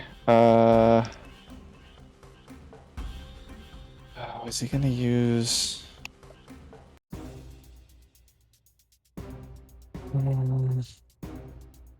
I don't know if this is gonna kill him. I think he's gonna use his last superiority die and see if he can spook him again. And say, "You're all gonna die." So wisdom saving throw. Oh, there we go. That's some good damage. Okay. So 10, 14 plus 8 is 22 damage. He's very afraid. He's also very dead. Oh, thank God. Okay. She just blasts this guy in the face. Black powder. Point blank range just scorches this hobgoblin's face black. As he falls down, you can see, Mazra, you can see that his whole like nasal area and upper jaw have been caved in by the concussive force of this musket blast, and it looks like somebody punched him in the face so hard that his skull caved in around it. Oodle, as he turns to run, is going to give Mazra a double thumbs up. Like, yeah! And is going to run I right love this over auto here. reloading musket. He just tosses the musket in the air and then double thumbs up. Yep. While it reloads. As it follows him along. And that's his turn. Okay. The caster.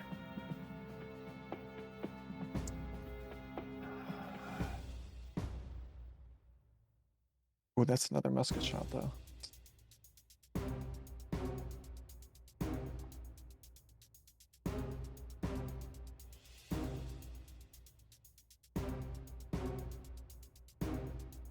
Caster uses his last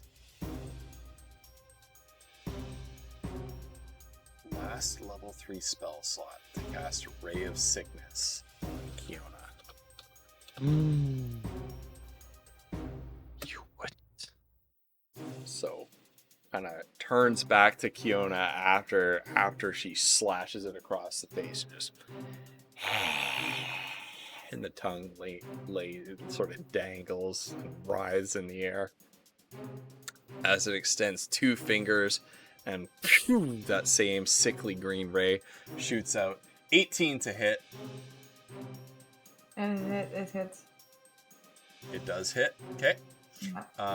So that is a first level spell cast at If third I could level. use words, I could use my shield, but I can't use words. So sorry. Go ahead. What was that now? Takes 20 necrotic damage. Oh, what the fuck? Kiona's officially On a down, level right? 1 spell? Oh my god. Kiona is down by -2 points. Ooh. So Kiona goes down. No. Let's just... -2 doesn't exist. It's just 0, right? It's just 0. Yeah. Yeah. Now you're in death save territory. Yep. Shit. All right. The archer's turn. Shiraz, I've been waiting my whole life for this. Shiraz, really, Kiona? Come on. She's your favorite entertainment. Come on. Shiraz! Oh my goodness. What does this person even have? She has a bow.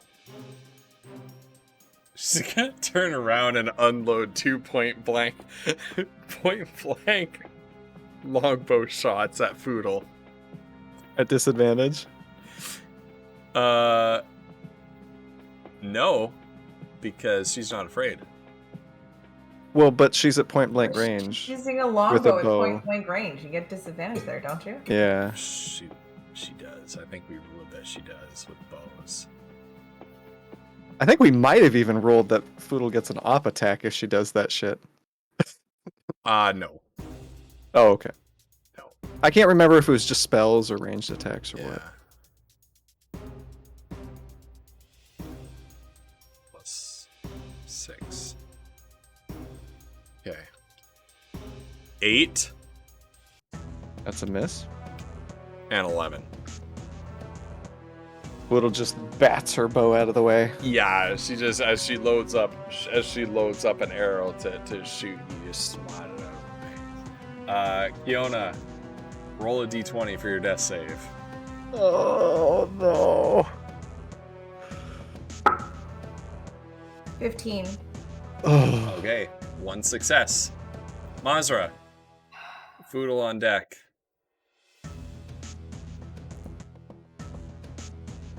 Mazra, I'm okay.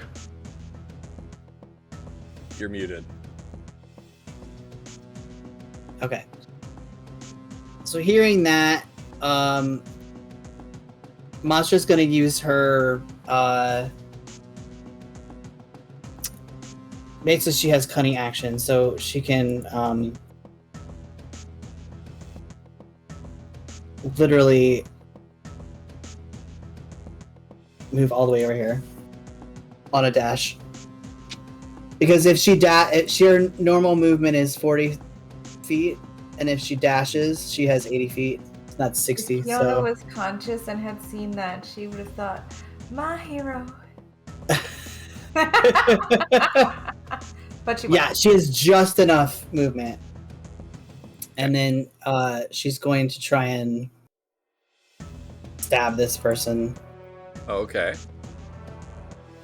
I'm so afraid to use this roll, or like I have dice here, but I'm like, should I use an actual dice? Yeah. Seriously.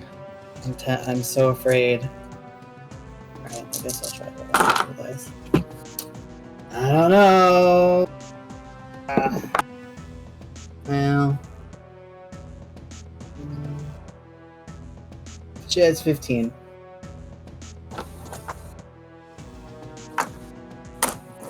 Okay, well, a 15 is a hit. Okay. Oh, I don't know how to. Okay, here's the downside: is I don't know how to roll damage. Oh wait, hang on. It's For 1d what? for this attack. It's just an It's attack. isn't it? 1d4 plus 2. Yeah. Well, and is it a magic dagger? It is, yeah. Okay. Yeah. So you get might an get a extra plus one on from top of that? Yeah. I rolled a 2, so that's 4, five? 5. Yeah. Not great, but whatever. I'll take what I can get. It's something. Yeah. Okay. Kitty, I need you to stop. Foodle, you're up. Oh no, sorry. Yeah. that might Oh be no. premature. No. Okay, Foodle, you're up. All right. Foodle is going to.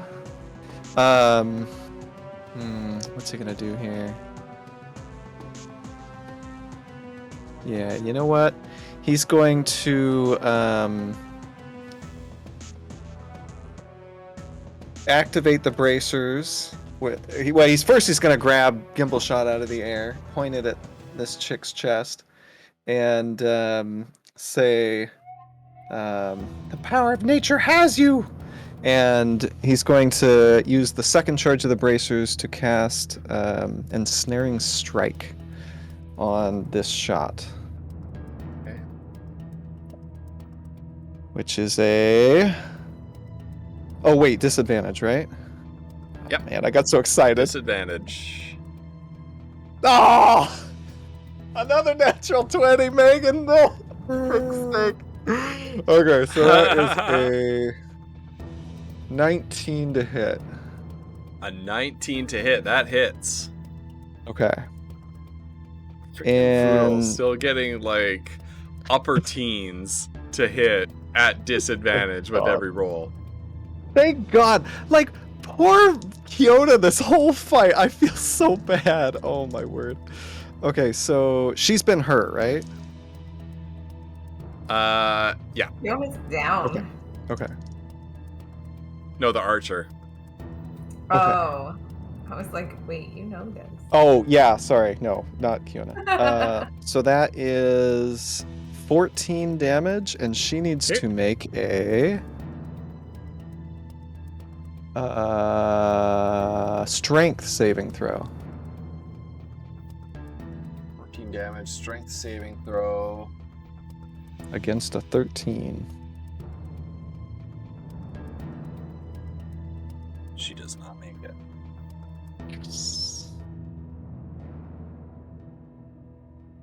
All right. Okay, and she is ensnared. Poodle's gonna release the musket to have it reload itself, and it's just gonna glare at the archer. Actually, he's gonna fold his arms and just glare at her. He's gonna do And like a like a victory pose. Yeah. All right. The caster.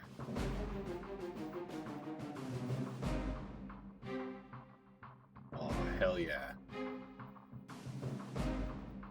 The caster. Oh no, I don't want that. Suddenly seeing Mazra appear. Right in front of them, and sticking a knife in their side, kind of shoves Mazra back a little bit, and utters an incantation, just a very quick command word.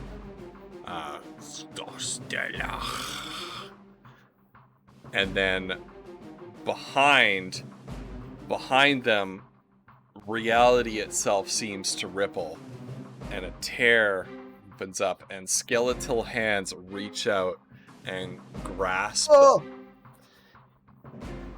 and the bottom half, this reptilian sort of snake-like bottom half of the caster's face breaks into a large needle-toothed grin, and that tongue hanging down kind of twitches with laughter, and the caster says, "I'll see you again," before the skeletal hands pull it into the doorway, and that son of a bitch closes behind them. Casts Dimension Door, which does not invoke an attack of opportunity because it's just a verbal command word.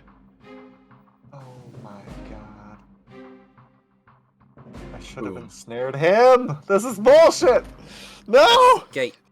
I was just gonna remind Mazra that the ball gag is laying on the ground right near us. You can't remind somewhere. Mazra of anything. You're unconscious. I will. I She know. will see it. Don't worry.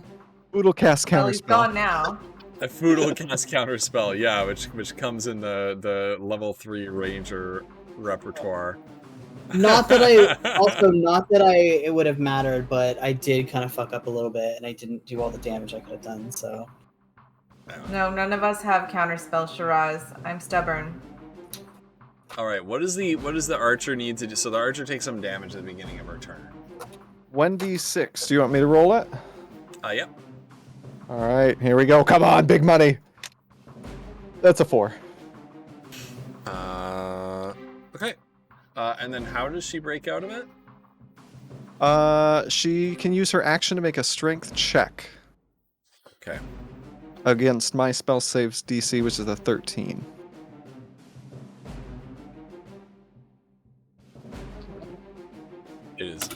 She does not succeed, so she's struggling.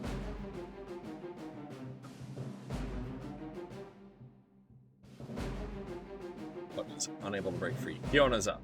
Roll a death save. 6. Okay, that is a fail. So you have 1 pass, 1 fail. Mazra, you're up. Healing potion. Kiona's mouth. Okay. 2d4 plus 2. Oh.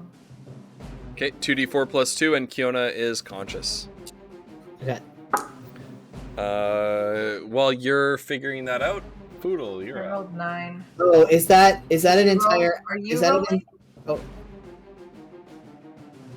Sorry. Oh no, is that an entire turn? Yeah, it's a full action to give somebody healing potion. Okay, but that means I can still move, right? Yeah, you can move and you have a bonus action, yeah. Sorry, I was Okay. premature on that. Kitty, I need you to kill. Sorry, hang on. I guess that's not quite. You also can't move in a straight line because I know. this So is let's a drop see. and then this is a wall right here. This is stairs, though, right? Right here. Yeah, these are stairs. Then these are walls. miles. This is 30 feet. Yeah.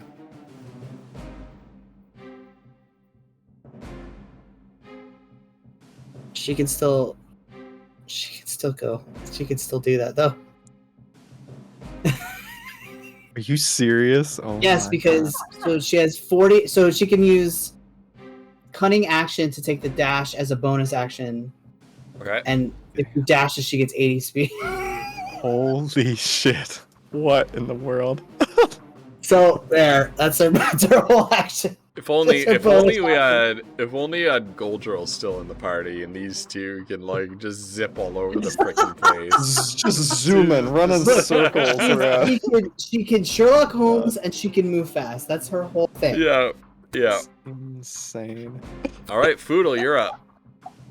All right, well, Foodle is going to grab his gimbal shot out of the air and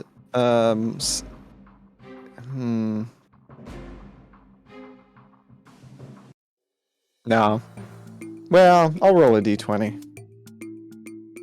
Nope. Foodle's gonna shoot her in the chest. Okay. Single roll, and I missed the dice tower. Oh, wow. 17, that's a 27 to hit. Is that after disadvantage? Well, Oh no, you he get has- advantage though because if she's we're restrained. flanking Yeah. now. Yeah, so Yeah, I just did you're a flanking, single okay. roll, right? Okay. Yep. Okay. Yep. And so, yeah, he's gonna do some damage there. Oh my god, I got a 10 on a d10. So 15 plus 7 is 22 damage. Yeah, she's dead. Sure enough. Look, if I That's can't all. hit anything, I can at least help our one person who can hit something hit things. Right.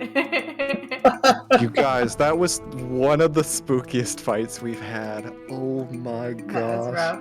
Like how we're Jonah just and I like, oh, almost a both Hydra's went down. easy, and then we're like, we can't Right? jobbers. We'll We're be like, okay. fine. I don't need to drink any, speed potions or anything like that. Oh my god.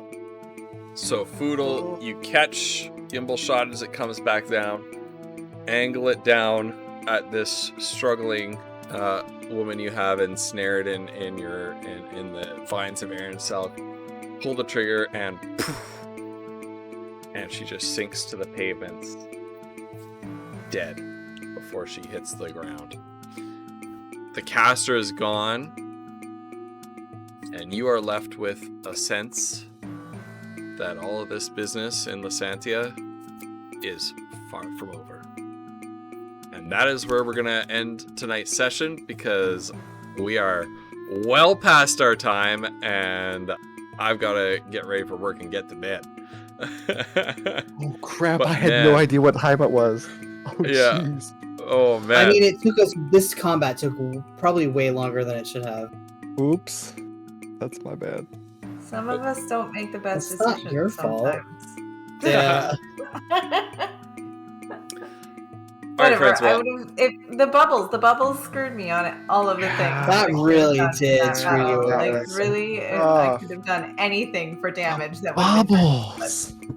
bubbles. Jeez, that was brutal. Kiona is currently the most dead. She is 9 hit points now after the healing potion. She's not dead. She's not dead though. No. That was a hell of a fight, you guys. Monster Feather and Yikes. healing potion. Oh man, Yeah. Yeah. that was crazy. That was insane. And again, the dude guy got away, and Kiona's gonna eventually get pissed about these things. And well, sorry, we should let Ghost wind down so he can Yeah, get to sleep. Absolutely. well done, everyone. That was man. That's an example of I needed to really level up the combat, and Yeah. I feel And like that you was a did. good one. Oh yeah. Also, probably exposed a couple things that tactically we need to keep in mind, which is always good. It was a Yeah. good learning experience. All right, friends. Yes. Oh, that was so cool. Thank you. Yeah. All right. Well, thank you so much, everybody who tuned in. Thank you, everybody who contributed to the campaign. Thank you to our first supporter of the campaign, which is Bo the Distance. Thank you so much for your support of the campaign. Next week we are going to be on whose channel? Mine, Flutter's. Yes, Flutter. Potentially, yeah. That sounds about right. Probably fine. It's fine. Yeah. Nothing They did bad a ever campaign happened over. again. These street goons were the final boss of the campaign. Yeah, really. Right. Woof's soon. We would love to stream this on Woof's channel, but that's up to I'm Woof. working on it. Well, Working on it. and something that I didn't realize that Woof said when we were needling him earlier is part of the issue is his PC is in the process of dying, and having just been through that, yeah, I don't want to put any more pressure on you, Woof. I get it. It's insanely expensive, so Well, I didn't understand at first, but now I get it. I've been planning for this, but I just need to find something that's affordable. Yeah, for sure. All right, everyone. Well, I hope everybody has a lovely evening. I cannot wait until next week. We are going to try to... We don't have a timeline for this at all, but I mentioned it to the players last time, but we're going to try to have a special stream some other night in the next week or two where the four of us get together and the players get to kind of take a look at the house that they just got and talk about how they want to decorate their player home a bit. We don't know when that's going to be.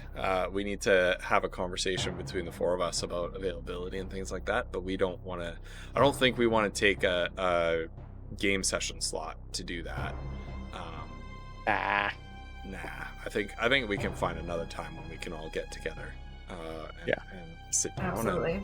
And, we'll project up Dungeon Draft and we'll take a look together at how we want our player home to look.